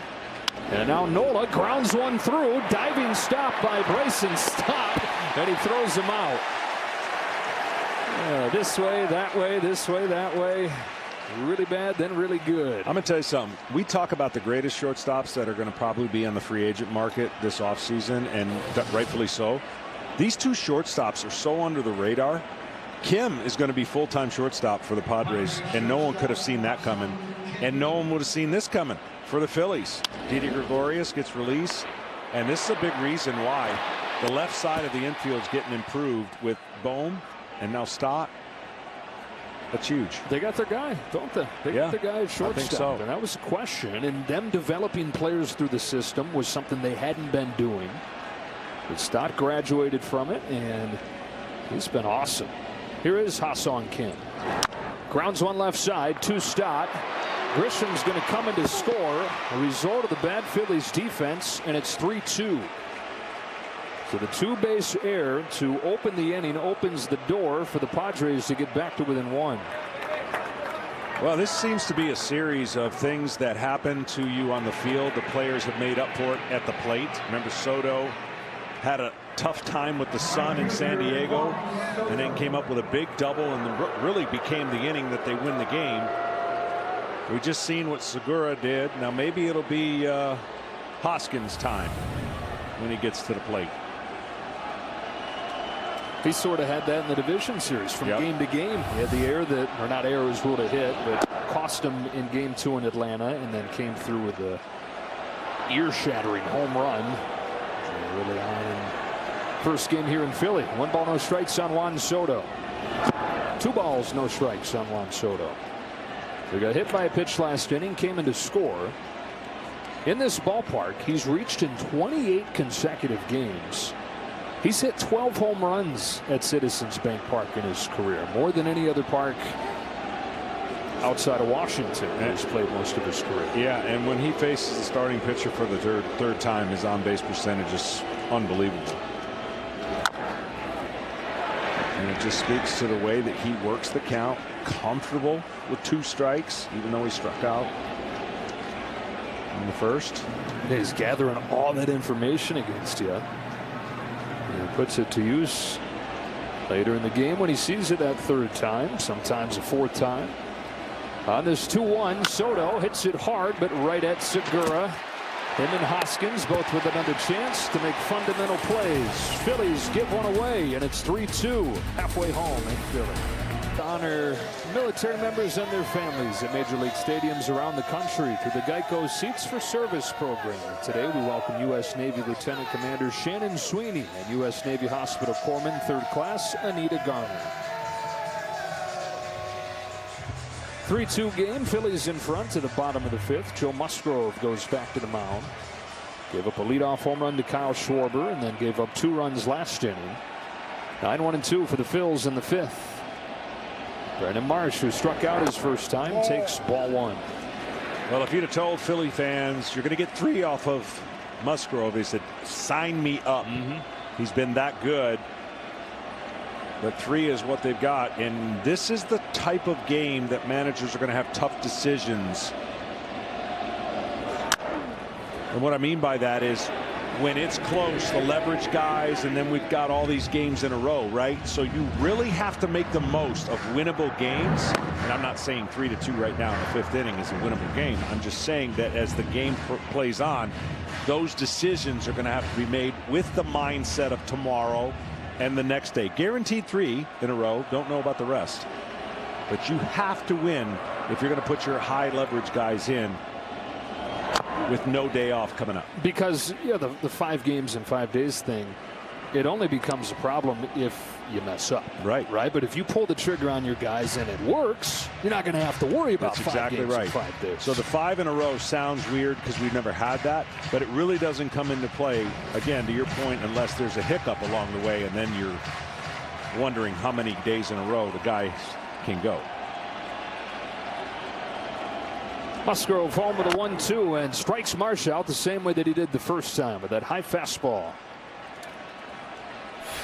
Now coming in March on Fox and FS1, the World Baseball Classic. And Team USA loading up. Several of these guys already committed. This is a look at what it could be for Team USA. Star-studded cast. Mark DeRosa. That's right. Former teammate Mark DeRosa getting a chance to be in the pressure cooker. Defending champs. That's right. And to try and defend it, you can watch it all on Fox in March. Kyle Schwarber, 2nd home run of the series to lead off the game. Take strike 1 from Musgrove. Schwarber looks so much different than that slow start that we talked about in the postseason. Mammoth home run. Just looks more comfortable with his hands and the timing. He figured it was a matter of time. Couldn't lay off there. This is a guy who was in his 8th year in the majors. This is the 7th year that he's played in the postseason. And he's not just played there. He's had iconic moments. I mean, 5 home runs as a rookie in 2015. Nothing more impressive than what he did in 16, where he came back after missing the whole year and reached in half his plate appearances in the World Series for the Cubs. And then last year, homers against Garrett Cole in the wild card game. The home run that he hit in the first inning today was his 11th in the postseason. I mean, he's in the top 6 or 7 all time in the percentage of his at-bats that end in homers. That's a list headed by Babe Ruth, which is the guy that the scout that recommended the Cubs draft Kyle Schwarber as high as they did compared him to. Yeah, how about that for a count? Babe Ruth. both left-handed. That's, yeah. Stan Zielinski's a legendary scout. He said, squint your eyes. Imagine grainy film of the babe. He said that same short left-handed swing. Kyle Schwarber, pick him. And the Cubs did. 4th overall out of Indiana. On a 2-2 from Joe Musgrove. Schwarber swings and misses. Musgrove with a good breaker to get him this time. 2 gone in the 5th. Well, that's the feel for that breaking ball, and he's throwing it a lot more since the first time through, and that breaking ball is getting that feel, that downward action. It's just so hard to hit. I mean, this is firm, starting as a strike, disappearing. It's a big league hitter swinging at a pitch that bounces before the plate or on the plate. And a locked in big league hitter. And Schwarber. Got the call there. Well, he hadn't gotten many calls at the bottom of the zone. He does below the zone from Ted Barrett for strike 1 on Rhys Hoskins. Walk and a K for Hoskins. Hitless in 9 at-bats against Musgrove in his career. Well, that was his pitch. And when you're struggling against a particular pitcher, you know you're only going to get one pitch, or at least that's what you feel, because you're not seeing the ball. And that just happens over time. The numbers usually work up a little better towards the hitter when he's started out rough, but he had his pitch to hit right there. I don't know that Musgrove will get him another one.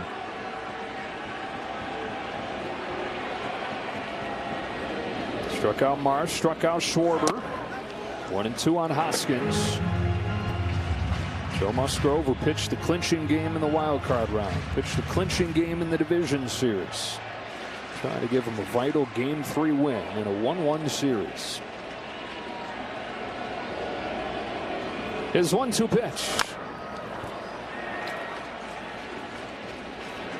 Well, the one thing that the Phillies have done, besides the 3 runs they put on, they've made him work.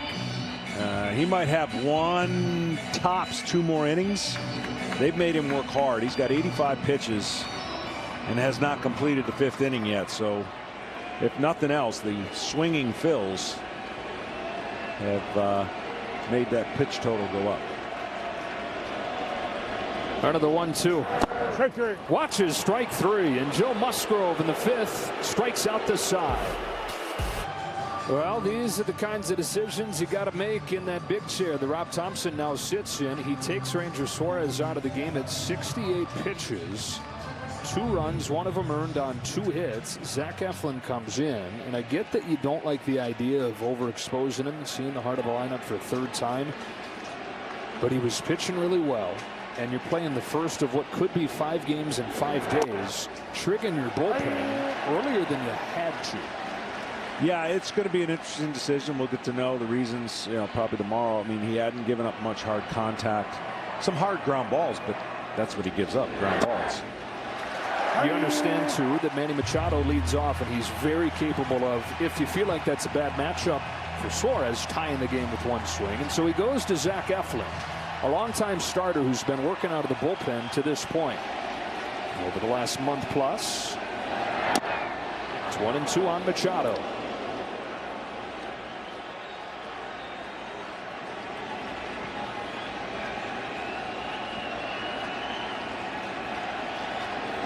Eflin's 1-2. Wow, it's one of the rare balls that JT drops that may have very well cost him a strike. That was really nasty sinker on the outside part of the plate. Watch this. Dots the corner, maybe just below, but makes it look a lot lower when you drop it. Manny Machado, who has carried this Padres team this year, chops 1 left side. Boom on a short hop. Nice play, and 1 third baseman gets another. So 1 gone in the 6th inning, and it was quite a night for Ranger Suarez. It really was. He deserved a little better, and he was outstanding. And down in the zone, not a lot of hard contact. And defense let him down just a little bit. 3 strikeouts. There they were in the low part of the zone.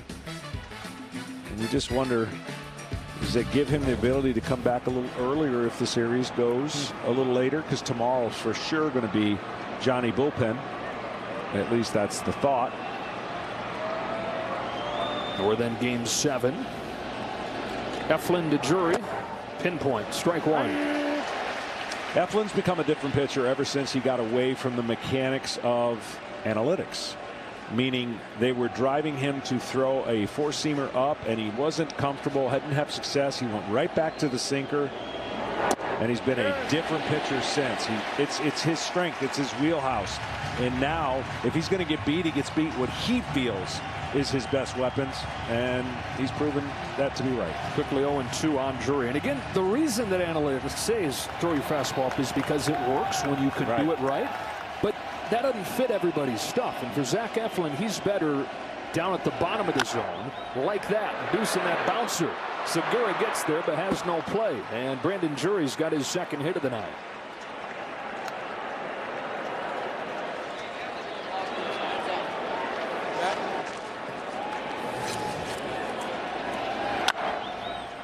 Well, that was hitting the perfect spot. Playing him to pull on the shortstop side.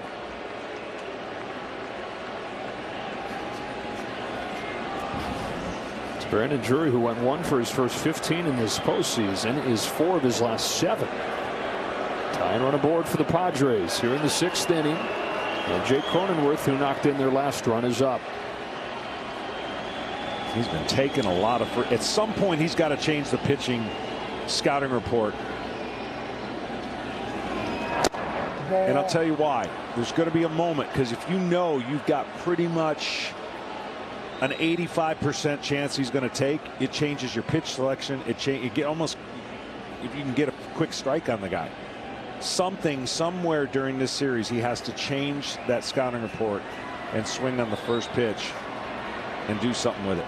Pick your spot for a sneak attack. Takes the first 2 here, and it's 1-1. Jake Cronenworth does have power. 28 years old in his 3rd year. A 2-time All-Star that not a lot of people saw coming. He was a throw-in the Tommy Pham trade before the 2020 season. Rookie of the Year, runner-up his first year, and All-Star both full seasons. And this 1-1 from Zach Eflin. Cronenworth hooks one down the line, foul. I always wondered that term, how people feel about that. Throw-in? Hey, you were a throw-in. Well, when I'm setting up the fact that he's become a star, he can take it. Yeah. What am I, chopped liver?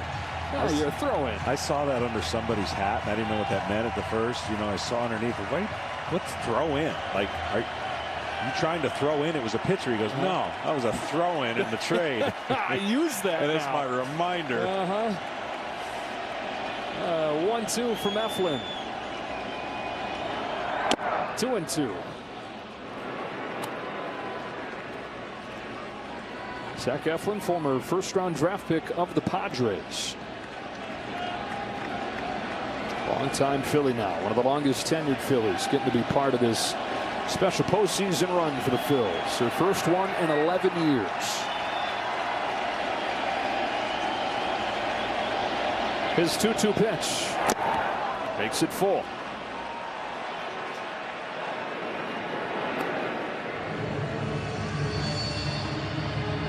Well, with this guy at the plate, you really could send the runner, and it doesn't have to be a fast runner, because you're trusting he's going to make contact and not swing outside the zone. So we'll see what Bob Melvin does, but this is the kind of hitter you would feel comfortable sending your runner. Yeah, one of the best contact guys in the National League. Tying run at first, one gone. Drury runs. Cronenworth slaps a ground ball, base hit. And the Padres have him at first and third. Perfect time to put him in motion with the right man at the plate. And the throw-in continues to play like a star. Well, this is just really good hitting and trusting, and again, not a bad pitch, but it changes the momentum. The more pitchers that are going to have to pitch in the game for Philly, you're asking a lot more pitchers to be on their game, and sometimes when a change happens, momentum can change. We're going to have a pinch hitter coming up here, Josh Bell. He is introduced as the pinch hitter for Will Myers. A quick word from Evan Williams Bourbon. Postseason calls for award-winning bourbon. Evan Williams, 1783 small batch. Josh Bell has been waiting his whole career for a chance in the postseason. The 30-year-old finally getting that chance. He homered in the first game of the postseason off Scherzer, and then he homered against Aaron Nola one pitch after Brandon Drury hit his home run. And Josh says, I was going to take a strike. There was a long half inning before that, but then Drury homers. And I said, you know what? If I get a fastball right here, I'm going to be ready for it. And he was, and he crushed a homer. Well, this is a good contact guy, too. For as big as he is, you would think he's just up there hitting homers. I mean, he's a good high ball hitter, but he doesn't swing and miss a lot. So with the runner on first and third, it's going to be a lot of pressure on the defense on whether they play the infield in. Do they play for the double play? And right now it looks about halfway for the middle infielders. And, of course, Bohm will be more in at the corner. So the Padres at first and third, down a run in the 6th inning of Game 3. Drury's at third, Cronenworth's at first, and Josh Bell pinch hits for Will Myers. Oh, nasty take right there. That's a tough one to lay off of. 1 ball, no strikes. Again, Zach Eflin. Josh Bell is 2 for 5 with a homer. He's hit 14 home runs against the Phillies in his career.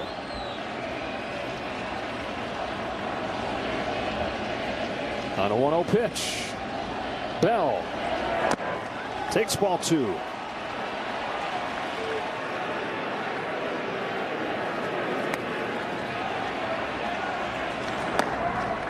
Well, if you're Bell, you just tell yourself to not get too big on a 2-0 swing. You try to get aggressive, and you get too big on a sinker. You're going to ground ball, double play it. You're looking for a pitch, kind of middle up. If he makes a mistake, you drive it. And Eflin's trying to do the opposite. His 2-0. Bell grounds one to second. Segura spins and gets the out there. Big turn 2 and keep the lead.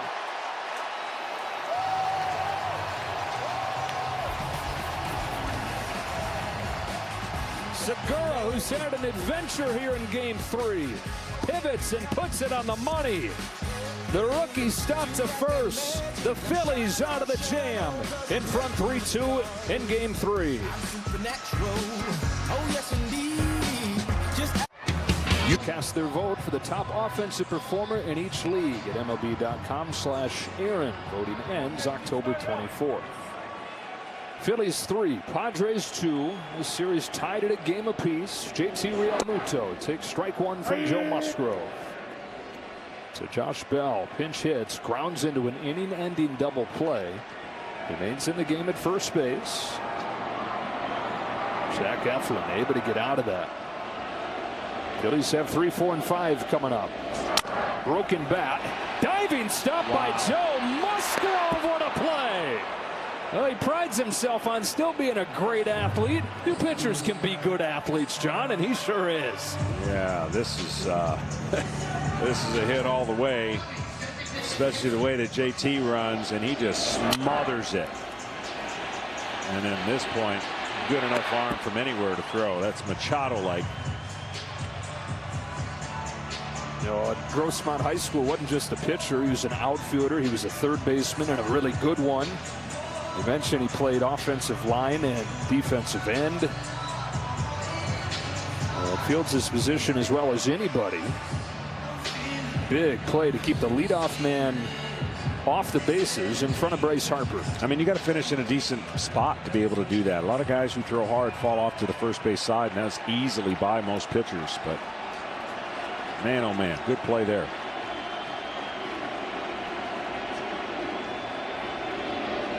Ball 1 on Harper. Harper with an 8-game hitting streak. Longest in the postseason since Ryan Howard in 2009. Ryan, by the way, is in the park tonight.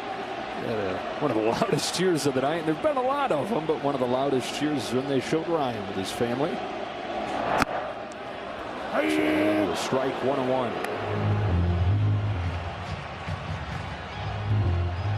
Joe Musgrove at 90 pitches. One of the issues for him in that downstretch midway through this season was he couldn't get guys out facing him a third time, but he's been almost untouchable. See him line up a third time over this last month.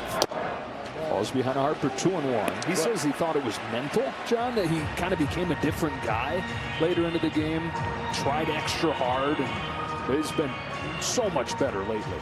Yeah, it's a little bit skewed, and I hate talking about third time through because it's a moot point. Nobody ever does it. So you can tell me all the numbers you want third time through. If you're not trained to know how to pitch, then you're showing the hitter everything you've got in the first 2 times through, so you got nothing to give the third time. So elite pitching, like Musgrove, will figure it out. He trains well, he's big, he's strong. There should be no issues. But we just don't give guys the opportunity to do it. So that stat to me means absolutely nothing, because there's just not enough opportunities to gauge it right. Well, he's gotten the opportunities lately, and opponents are 4 for 29 when seeing him a third time. His last 7 starts. It's full on Harper.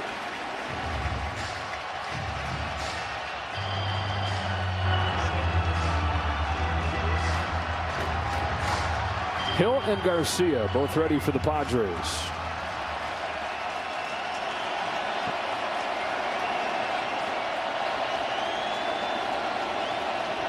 Payoff.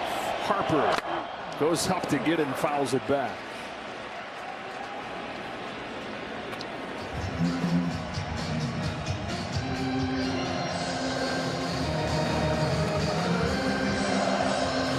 Castellanos is next.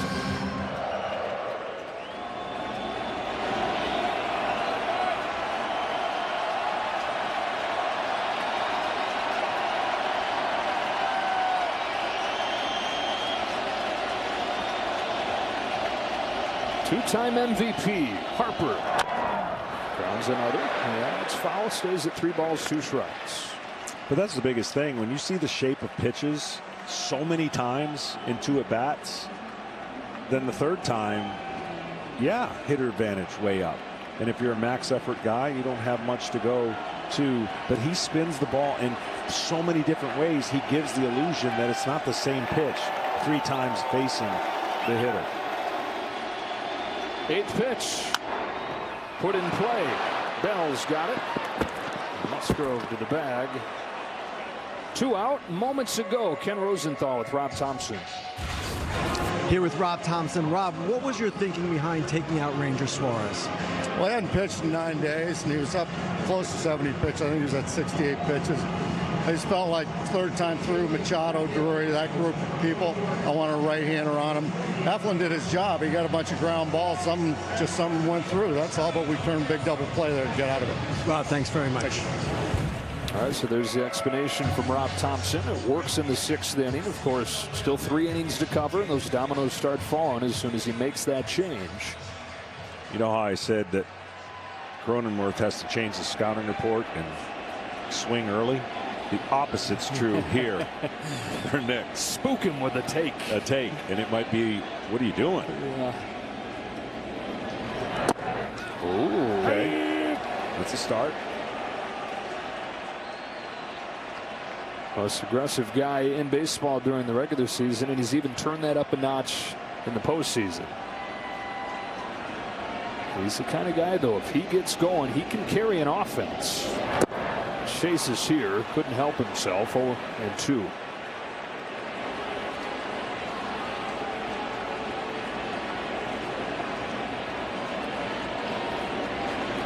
Joe Musgrove trying to finish off his day with a flurry.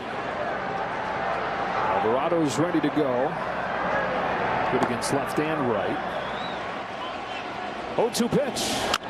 A shot to left and a base hit for Castellanos. That makes it to the corner, and Castellanos has a 2-out double. You know what he'd say to us? That's why you keep swinging.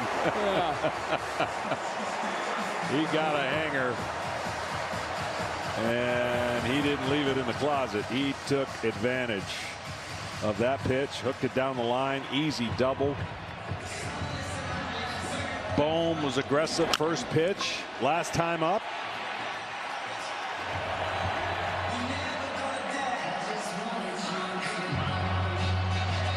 First base runner in a couple innings against Musgrove. And a chance of some insurance here against him with Alec Bohm coming up. Singleton scored with that aggressive approach in the fourth.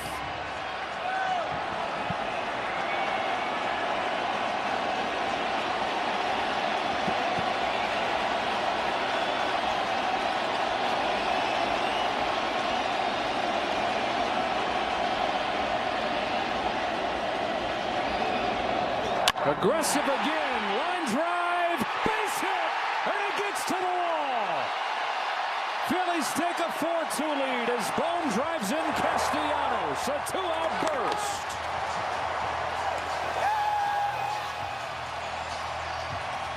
It's amazing. It's almost as if they heard what we were saying. These two guys have to do something behind Harper. And they both did something huge with 2 outs. Harmless inning. Looked like a 1-2-3 inning. 2-out double. 2-out base hit. Musgrove out of the game.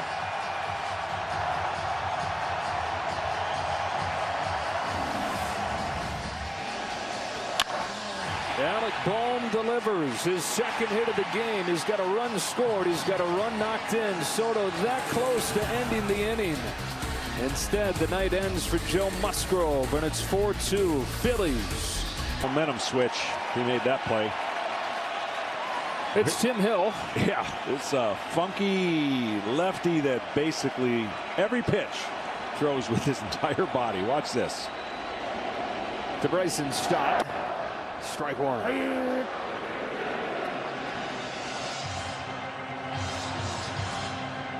Stott, the first Phillies rookie with multiple extra base hits in a postseason game. He's got 2 doubles tonight.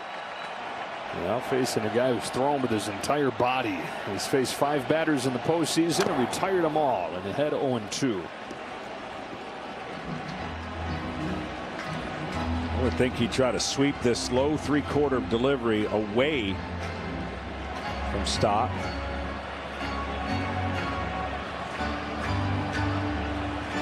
The book not totally closed on Musgrove. Bohm at second, his responsibility. He'll try to close it quickly. His 0-2.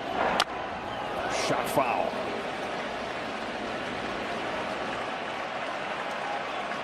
Yeah, the Phillies in the division series made some noise with 2 outs. First 2 games of this series, though, they were 1 for 19 with 2 out. Tonight, 3 of the 4 runs coming with 2 out. Well, they love hitting here. I mean, their stats prove it. Their success proves it. And they just took on a tough pitcher on a roll.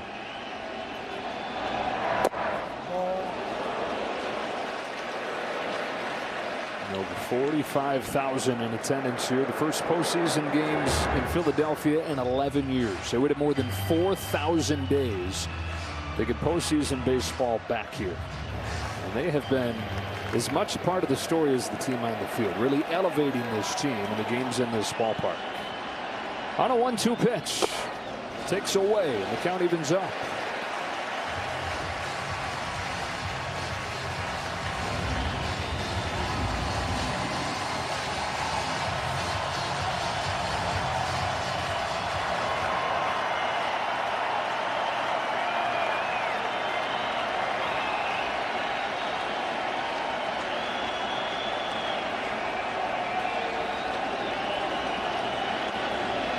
On 2-2, Bryson Stott watches ball 3 from 0-2 to 3-2.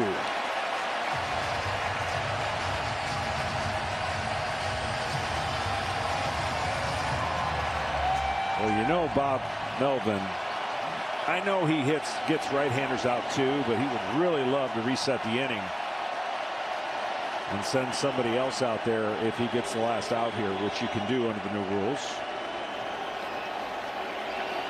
Right-handed batting, Gene Segura is next. Payoff pitch. Stott on the ground is short. Kim shuffles over there. Low throw and a pick from Bell. Josh Bell saves the day there on that throw from Ha-Sung Kim. Phillies add 1. They chase Musgrove from the game, and after 6 in game 3, it's 4-2 Philadelphia.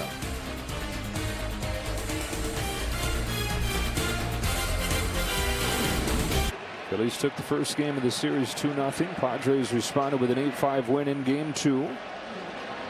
For the Padres in the 7th, it's Profar, Grisham, and Nola against Jose Alvarado. Yeah, kind of interested here with the strategy here. You wonder if he's going to go 2 innings if all things go well. You got the bottom of the lineup. And then, of course, the horses come at the top. So we'll see how Rob Thompson plays this with the 100 thrower left-hander, 100 miles an hour. Averaging 100 miles an hour. But missing with his first 2.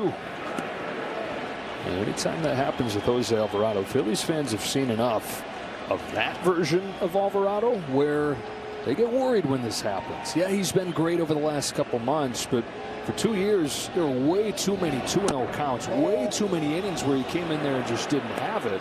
And so when you hear this quick reaction from the crowd, yeah, it's partly because it's an intense postseason game, but it's also threatening to open up old wounds from a guy who just could not throw strikes his first year plus here. Well, when he does, he gets to his cutter, and his cutter's pretty much unhittable so far. He hit about 116 on his cutter, but he's got to get that ball in the strike zone to be able to utilize it. He does there. And you know, most guys 3-0 kind of lay it in there about 4 miles an hour less. Yeah. No, sir. It's 1 speed. Nice and easy. A 1-hundo. 3-1 now. Profar swings and misses. He's found it. And it's 3-2. Took a little off to 99. He's not going to have a problem next year throwing a pitch every 15 to 18 seconds. He comes at you, doesn't he? The lefty's 3-2. That's into left center field. Profar turns around 100. He's got a base hit and hangs on with a long single as Marsh hurries to the ball. Impressive stuff from Jurickson Profar. You know, in a weird way, that doesn't become as big a rally as if he would have walked him on 4 pitches or 5 pitches. So he did his job. He got back in the count. He made it, put it play, and that happens. You'd rather have him hit their way on than get the free pass.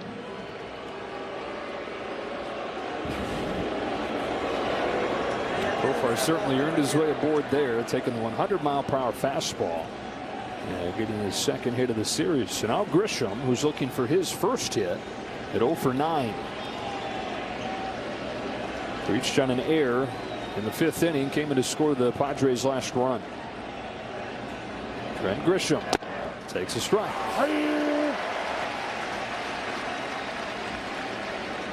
And Trent Grisham has rode the ultimate career roller coaster. This is a 1st-round pick of the Milwaukee Brewers. Struggled in the minors. Everybody labeled him as a bust. Then he figures it out. He wins their minor league player of the year. Reaches the majors. Thrives his first 2 seasons. Struggles the last 2 seasons. Loses his job towards the end of the regular season this year. Now suddenly rediscovers his form in the postseason. What is this roller coaster to have in store for the rest of the postseason? Well, somewhere between him and Nick Castellanos is the perfect recipe, right? If you're struggling and taking a lot of pitches, that means you only have 1 or 2 to hit, and that's a lot of pressure when you're struggling. Him and Hoskins, right? Yeah. But I even mean the rate at which Nick swings. Oh, I see what you're versus saying. the rate at which he doesn't swing. Yeah. Right? Somewhere in between. Yeah. This is as patient of a hitter as there is in the league. Takes more strike 3s than anybody in the majors. That's when patient becomes passive.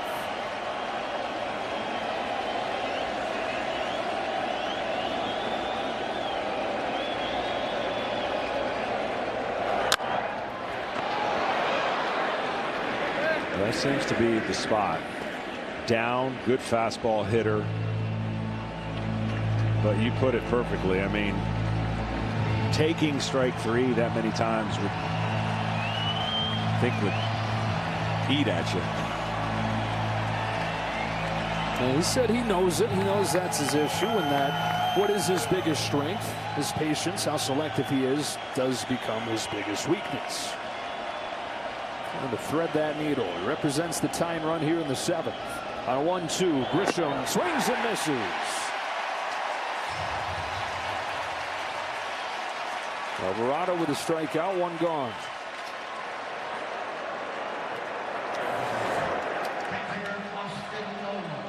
This is that cutter that is just nasty. Get behind it, turn it, follow through.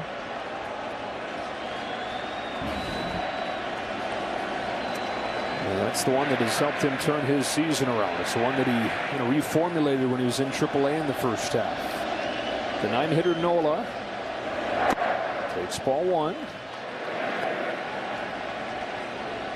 Nola's twice grounded to short today.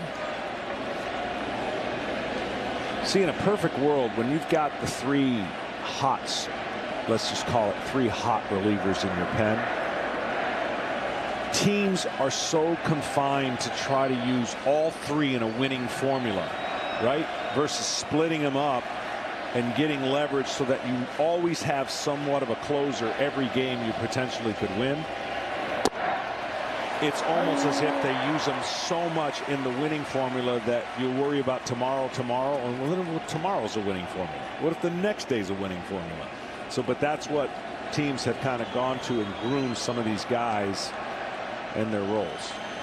It looks like you're going to have to get 3 innings from a combination of Alvarado and Dominguez, right? The way that it is tonight. And Dominguez, somebody with a recent injury history, who Rob Thompson has said, I know this is the postseason and we got to go get it, but I got to worry about his arm. I got to worry about this guy's long-term career. So him factoring into more than an inning with this 5 games in 5 days potentially coming might be surprising. Yeah. That's why I think they brought him in, Alvarado, to pitch 2 innings if it works out. Bottom of the order, then top of the order. Off the end of the bat foul, and it's 2-2 on Nola.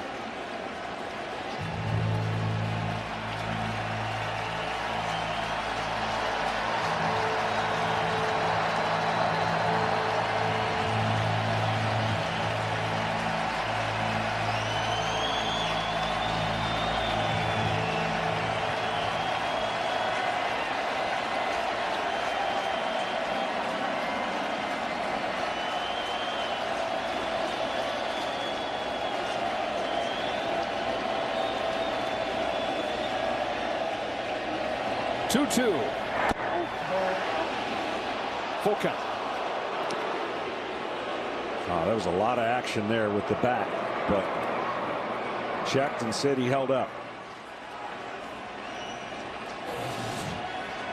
A lot of body movement, but the bat just staying behind the plate. Elbows made it appear like he might have swung.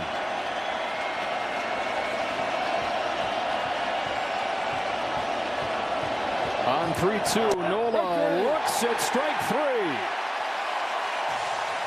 Back-to-back Ks for Jose Alvarado. 2 gone in the 7th.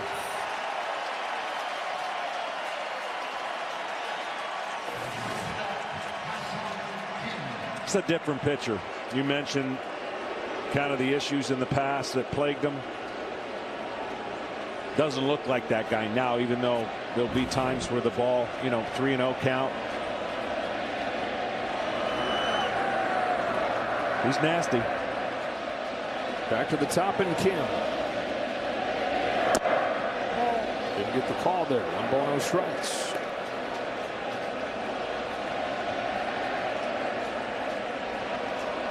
Alvarado's season high number of pitches in a game is 28. In the postseason, the most that he's thrown is 19. And it's Sir Anthony Dominguez getting ready here in the 7th. I think he's getting ready for Machado if it goes that far. 2-0.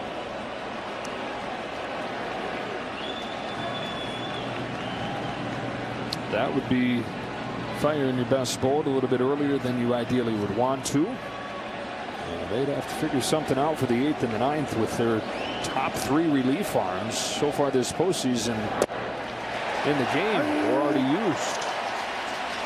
Well, Kim has been known for some big hits for the Padres. This pitch right here, I would expect he's ready to wind up and swing on a 2-1 count. Representing the tying run in the 7th, he takes ball 3. Yeah, it was nowhere close for him to do that. Same applies here on the 3-1 count.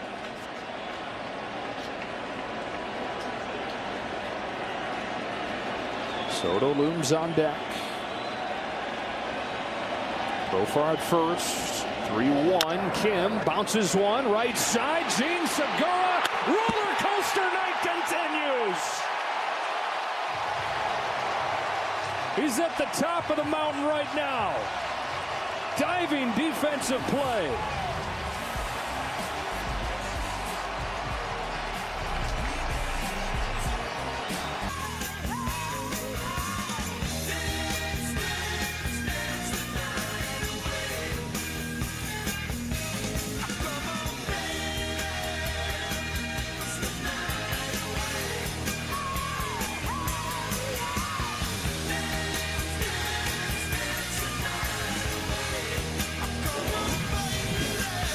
Oh, an up and down night this has been for Gene Segura. We go to the bottom of the 7th with the Phillies up 4-2. Earlier tonight, Gene Segura became the first guy in postseason history to have an RBI, an error, and get picked off in the same inning. And he's had a couple other defensive plays throughout this game that have been one way or the other noteworthy. Well, you know why that's so huge? Is because Soto's on deck, right? That becomes first and third or first and second.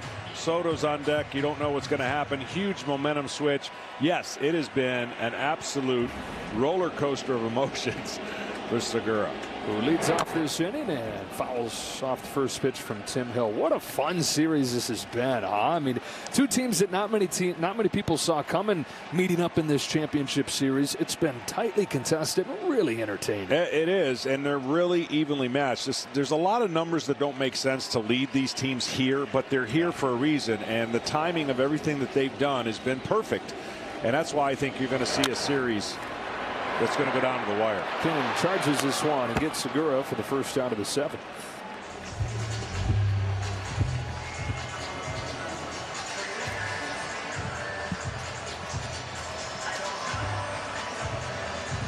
And here's Brandon Marsh, who is happy to have Joe Musgrove out of this game. Musgrove struck him out both times on high fastballs.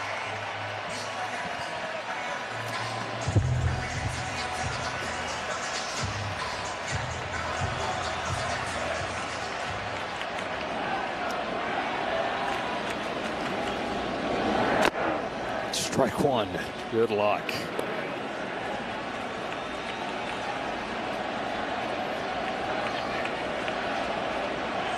Tim Hill, a 32nd round draft pick. And he's turned into quite a weapon for this Padres team. That's a soft bounce for the Bell, who takes it himself. 2 gone in the 7th. Throughout the postseason, catch a new episode of Flippin' Bats the day after every LCS and World Series game. And every Wednesday, Smoltzy joins Ben, previewing what's to come, and of course, dropping some great playoff stories. Smoltz has stories? I have stories. Don't miss Flippin' Bats the rest of the postseason as Schwarber comes up here. Schwarber's got stories, too. He's got 11 postseason home runs after he led off this game with 1.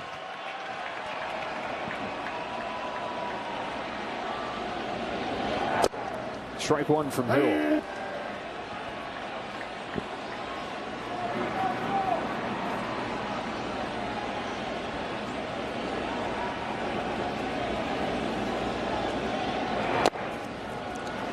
Strike 2.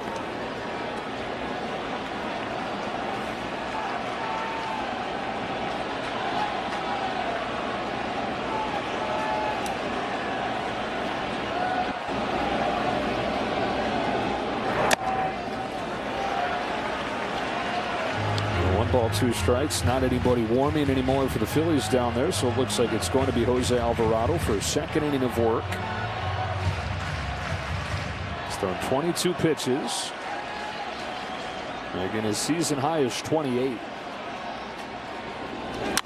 Schwarber sends one the other way. That's a 2-strike base hit. And it's another 2-out hit for the Phillies, who've made that a theme tonight. That should do it for Hill. Bob Melvin out of the dugout as soon as Kyle Schwarber gets to first base. With Rhys Hoskins coming up, he's going to go back into the bullpen. A 4-2 game in the 7th.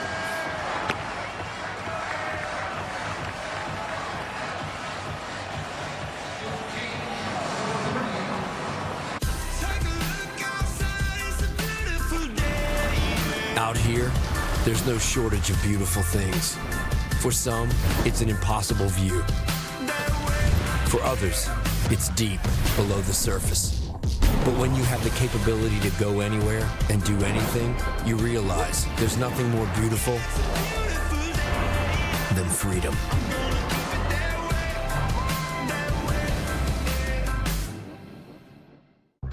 Buying a home? Rocket Mortgage will cover 1% of your rate for the first year at no cost to you, saving you hundreds, even thousands with Inflation Buster. That means more mini vacations, a lot more lattes, more date nights. Now imagine if rates drop within 3 years of your home purchase and you get exclusive savings when you refinance at that new lower rate. More cash in your pocket. Save when you buy today and refinance tomorrow. Visit inflationbuster.com to get started. Are you tired of clean clothes that just don't smell clean? What if your clothes could stay fresh for weeks? Now they can. Downy Unstoppable's in-wash scent boosters keep your laundry smelling fresh way longer than detergent alone. Pour a cap of Downy Unstoppables into your washing machine before each load and enjoy fresher smelling laundry. If you want laundry to smell fresh for weeks, make sure you have Downy Unstoppables in-wash scent boosters. Shop for Downy Unstoppables online, including our lighter scent.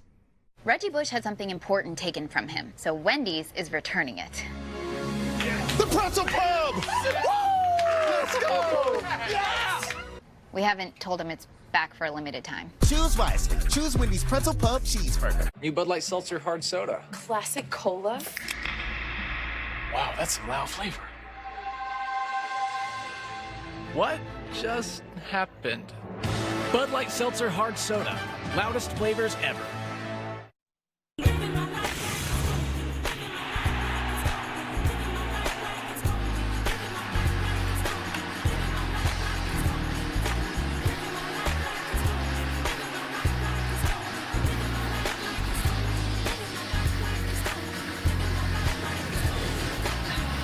The postseason continues tomorrow with Game 3 between the Astros and the Yankees. As that series moves to New York, they get underway at 5 Eastern on TBS. We'll be back for Game 4 this series at 7 Eastern, 4 Pacific on Fox and the Fox Sports app. Well, against right-handers, you only need 2 fingers for this big right-hander. Fastball, curveball primarily, throws a ton of curveballs. So Rhys Hoskins, you either have to stay off of it or get ready to hit a breaking ball, because you're probably going to see a few of them in this at-bat. Third appearance of the postseason for Johnson, first one of this series, and Hoskins coming up here. Matt Vierling pinch running for Kyle Schwarber. That looks out okay, because they probably have Vierling out there as a defensive sub late in this game anyways. Hoskins has a couple home runs in this postseason. Both of them have come first pitch. It is not often swing at the first pitch. In fact, he's only swung at the first pitch 4 times in the postseason. And again, 2 of those 4 swings have resulted in homers. First one here from Johnson. Was too high to even consider. 1 ball, no strikes.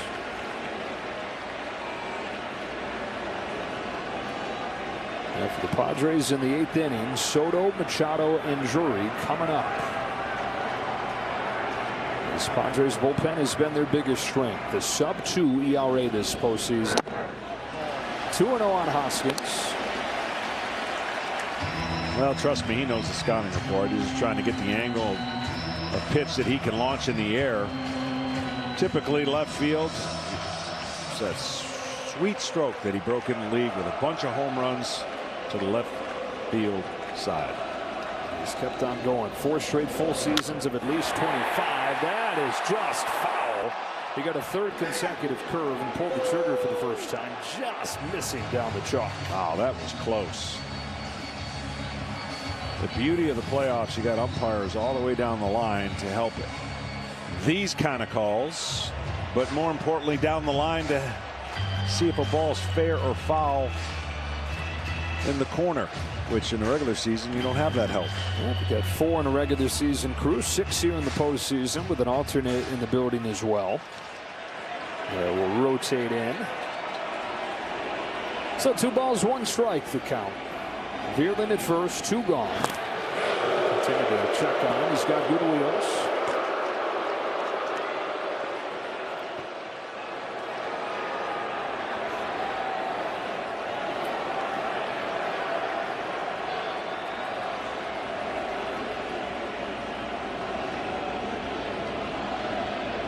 Johnson's 2-1. Nothing but curves. 2-2. He wouldn't dare shock him with a fastball here after seeing nothing but breaking balls. That was the good one again. Outer part of the plate that Hoskins really, unless he's thinking center, right center, doesn't want any part of. Hey, it was a fastball, and it finished him off. Scoreless inning for that Padres bullpen again. The studs coming up. Soto, Machado, and Drury with the Pods down Machado and Drury against Jose Alvarado. Strike one. Advielin, after pinch running for Kyle Schwarber, stays in, plays left. Jose Alvarado, the day the Phillies clinched, walked into Rob Thompson's office and said, "I'm not kidding. I want the ball every day." And he's almost gotten that. He's pitched in 7 of the 9 postseason games. He's on his way to throwing more pitches than he has in an outing all year here. And he's getting the heart of the lineup with a 2-run lead in the 8th inning. You almost wonder if they're stealing outs with him and Rob Thompson. If he gets out Soto, would he let him face Machado? If Soto gets on, I think he takes him out for the right-hander. That is Dominguez, who's ready to go. Ahead of Soto, 0-2. Comes back home.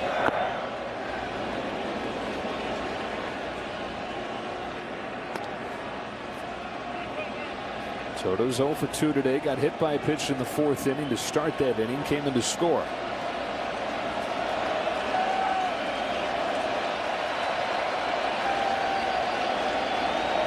The 1-2 pitch. Almost hit him with 100. Well, I didn't like that too much. Who would? 2-2. This one gets away, and I mean, wow, how it misses him. He saw his light flash before his eyes.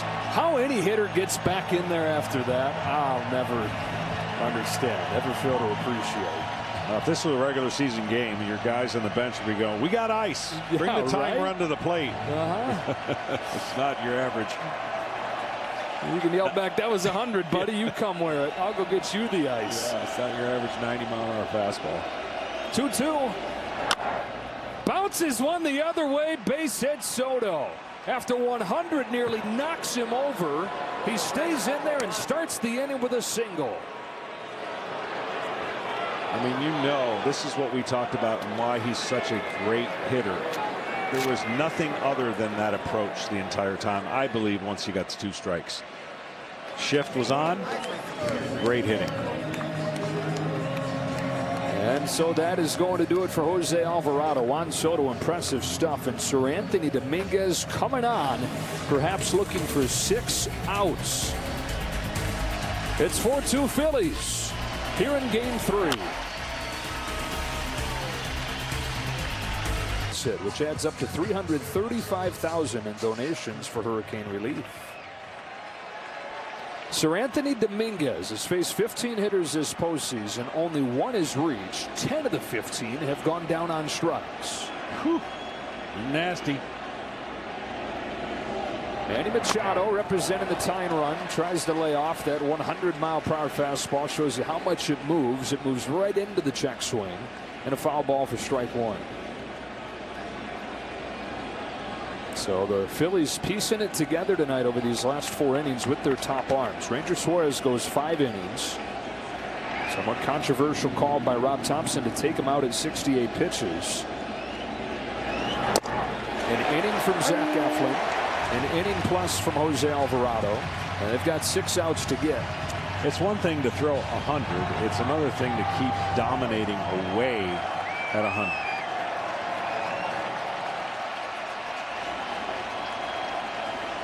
Oh, 2. Right back there with 100.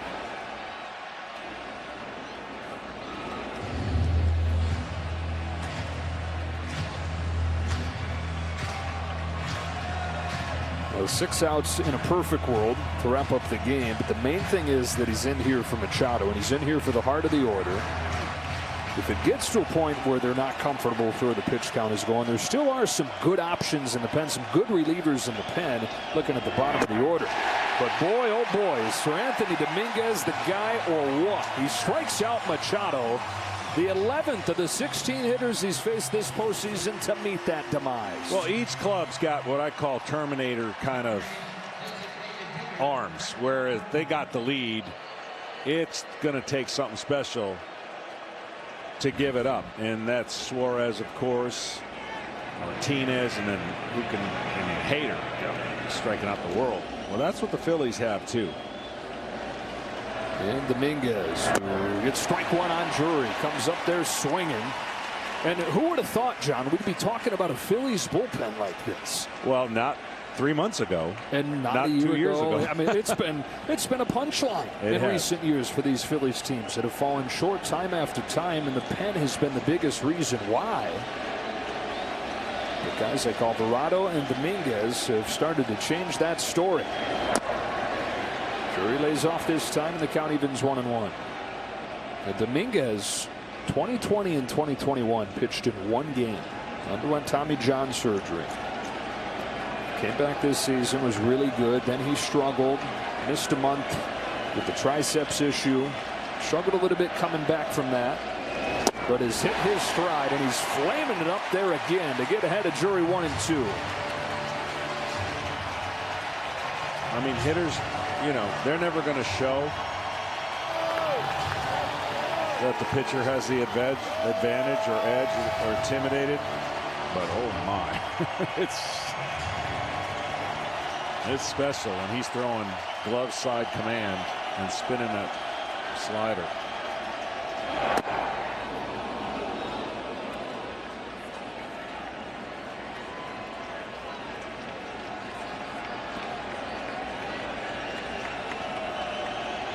Drury 2 hits today, 4 for his last 7, including a home run.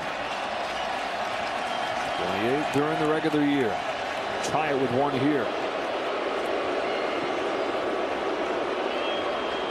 I mean, what's amazing is the Phillies have the 2-run lead, but you feel like all the pressure's on them because of the resources they're using in this particular game, right?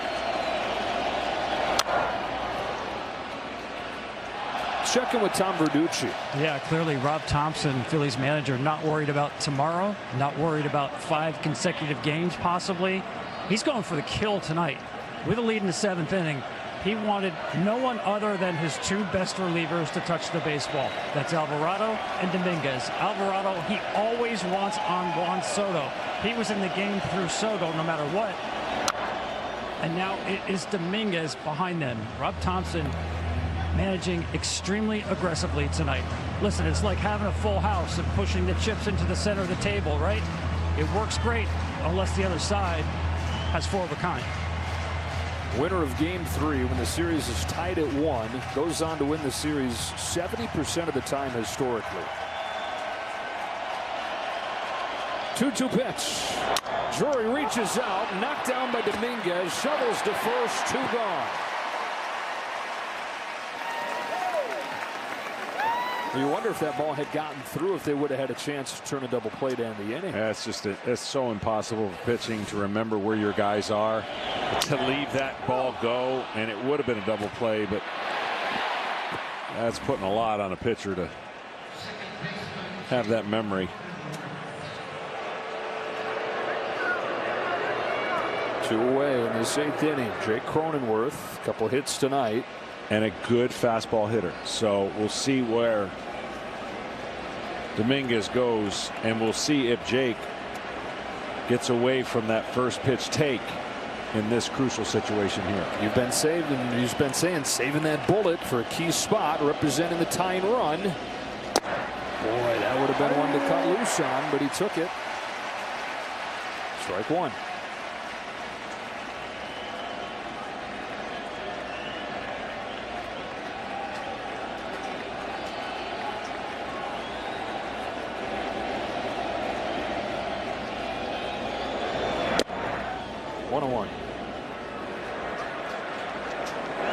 Dominguez has gone 2 innings 8 times in his career.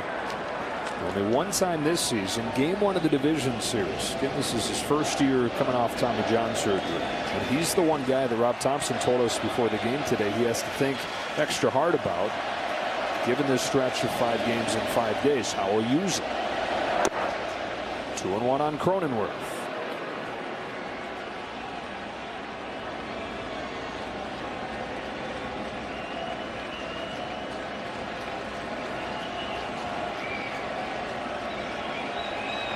Soto singled against Alvarado to start the inning. He's at second. 2 gone in a 2-run game. A 2-1 pitch right there again, and it's 2-2. It's amazing the patience that this young man has at the plate. Bunch of 2s. 2 balls, 2 strikes, 2 outs.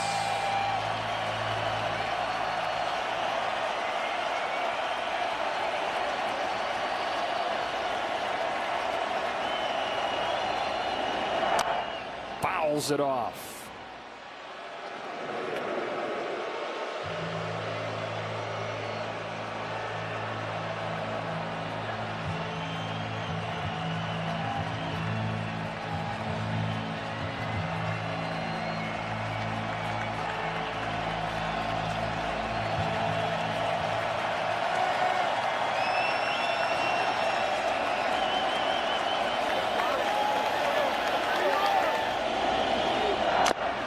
Another.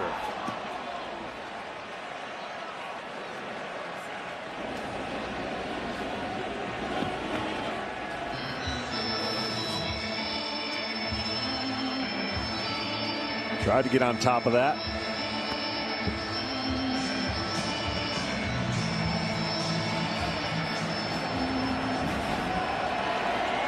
Two balls, 2 strikes on Jake Cronenworth. Phillies 4, Padres 2. 8th inning. Here it comes. Line drive to second. Segura's got it. Sir Anthony Dominguez gets 3 outs in the 8th. It's 4-2 Phillies here in game 3. Padres got the leadoff man on. Dominguez. He's trying to hit a fastball. Are you interested in baseball culture in Latin America? Check out MLB Originals at MLB.com/originals. Pierce Johnson stays in. Guess what? A curveball and a strike.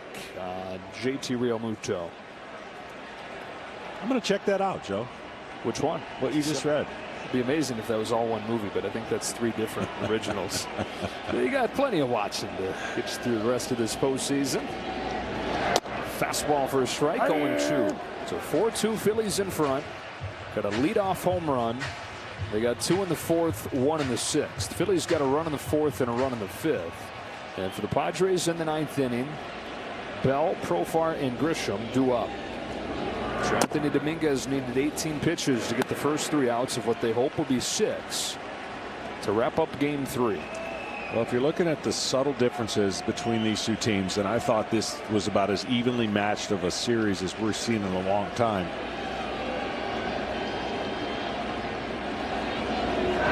Got him looking, 1 away. If you're the Phillies, you don't want to get into the depth of the San Diego Padres. They have more depth. So you have to win the games you're supposed to win, and you need to win this series in shorter fashion, meaning less games. Your quantity and quality of the players you depend on are less, but they're just as equally as good as the quality and quantity of the Padres' depth. So the longer it goes, that probably is part of Rob Thompson's theory on why he needed to win this game or put all his eggs into it, because as the series will stretch out, that's where the Padres have the advantage, in my opinion. Everything else pretty similar. Bryce Harper here with 1 gone. I think the other thing too, John, is on paper this is one that they shouldn't have been feeling good about, facing Joe Musgrove. So when you've got a chance to win it, you go get it, and then in a game like tomorrow, you're kind of playing with house money. Yeah, that's a good point. Offensively, these 2 teams are the same, kind of built the same, score the same in bunches. Defensively, the Padres are better. Pitching depth, Padres are just a little bit better. But the intangibles and what got these teams here, Philadelphia has this amazing kind of stretch, as does San Diego. That's pretty even too, and both managers are going to cut out of the same cloth.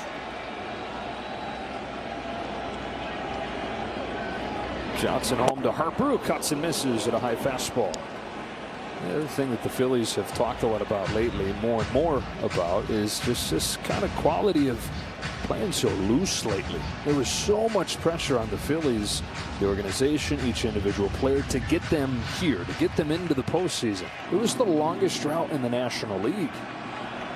And now that they've gotten there, they're all just having a blast. Harper sends this one a mile high to Trent Grisham in center. 2 gone in the 8th, and now a quick word from Corona.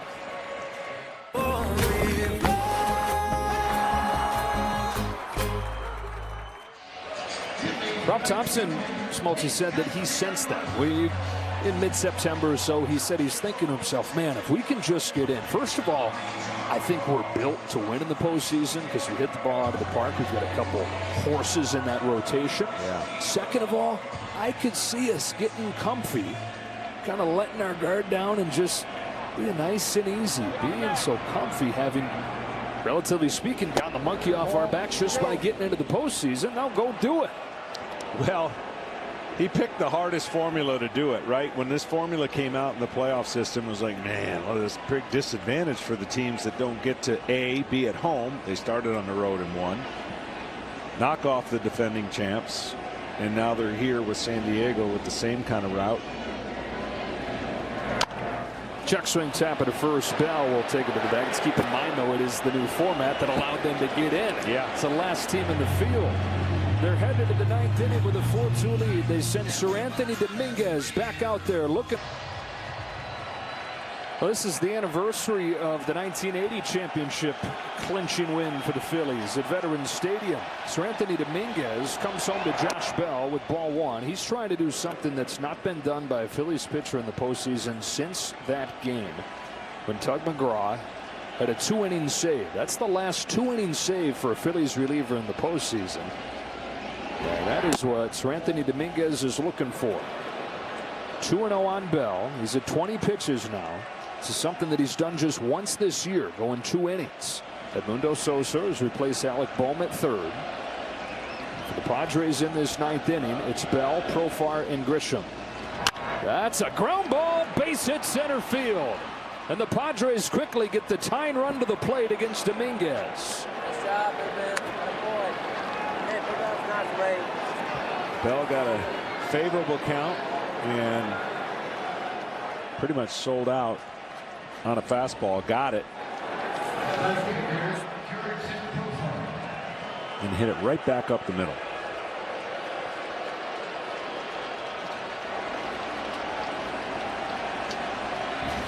Leadoff man on. Profar up.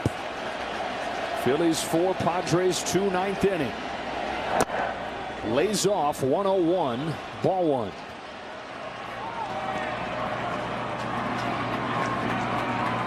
You know, we never talk about the pressure on a defensive replacement sitting on the bench all day, and you mentioned Sosa comes in. And it's not like he can go in the cage, take a bunch of ground balls. You can hit balls off a tee and get ready to hit, but he's going to rely on his technique and practice before. Dominguez at 23 pitches. David Robertson has started to warm in the Phillies bullpen. Dominguez thrown as many as 36 in a game this year. Finds the corner there, and it's 2-1.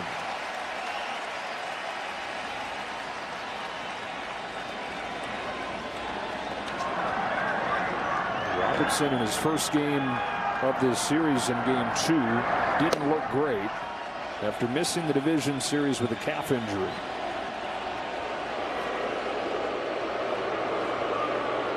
And if this gets to a point where Rob Thompson's not comfortable with Dominguez anymore, it may be up to Robertson to finish it. The 2-1. Ball 3.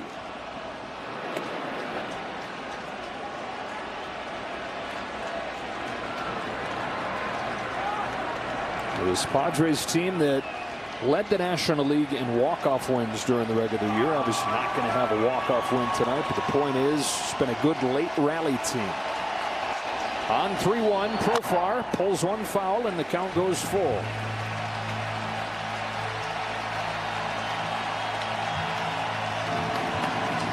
Well, in their postseason history, have never won a game when trailing entering the ninth.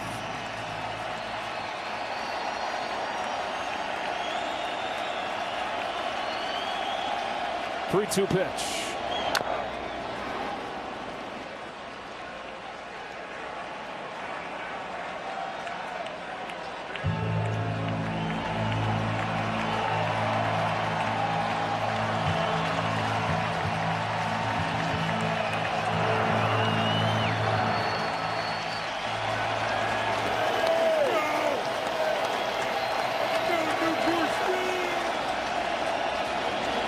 Another 3-2. Profar checks his swing, but he went around.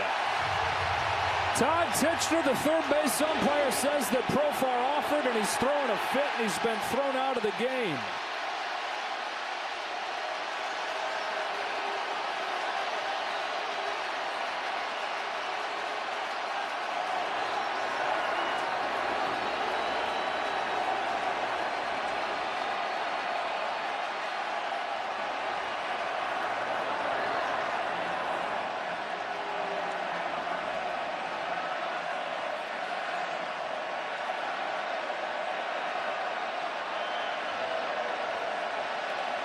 Let's see.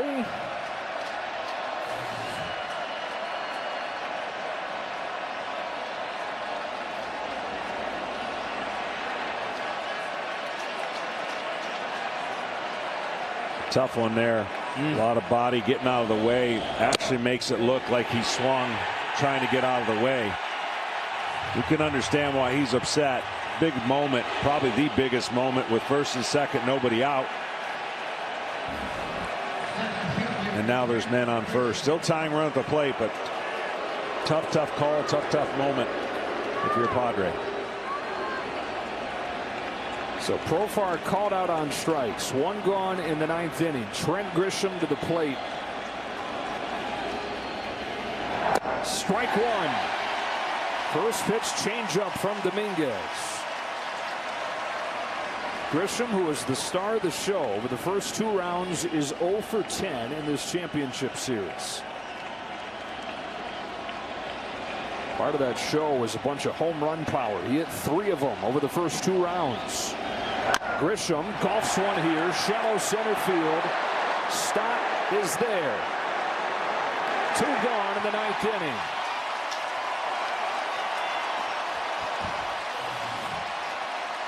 Well, it's the angle that you're looking at, right? And because he has to get out of the way and kind of lean forward, you just wonder if that. It's always the toughest call when down the line for umpires. You can understand the reaction from Jurickson Profar, though.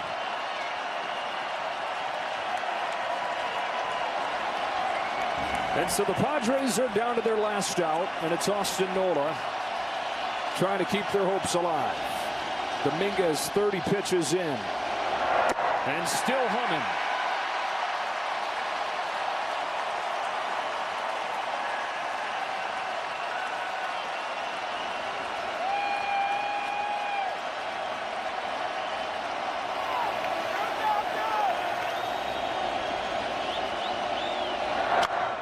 Strike 2.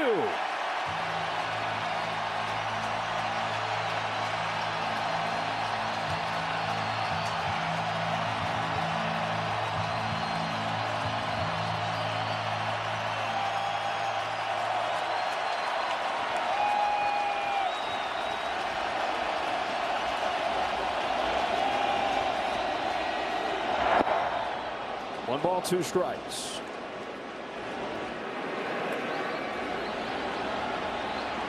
These are the situation closers. Obviously, he's got tremendous stuff. You just are thinking in your mind. It's not a negative thought, but you just know the only pitch that can beat you with power will be middle in, and he barrels it up. You stay away from that, you should be okay. 1-2. Phillies take game 1-3.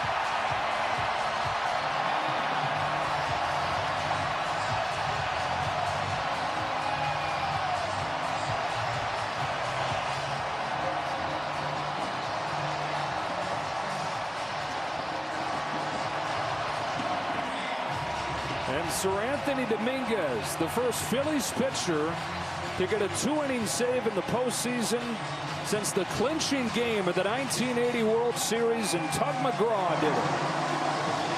4-2 the final, and they take a 2-1 advantage in this National League Championship Series.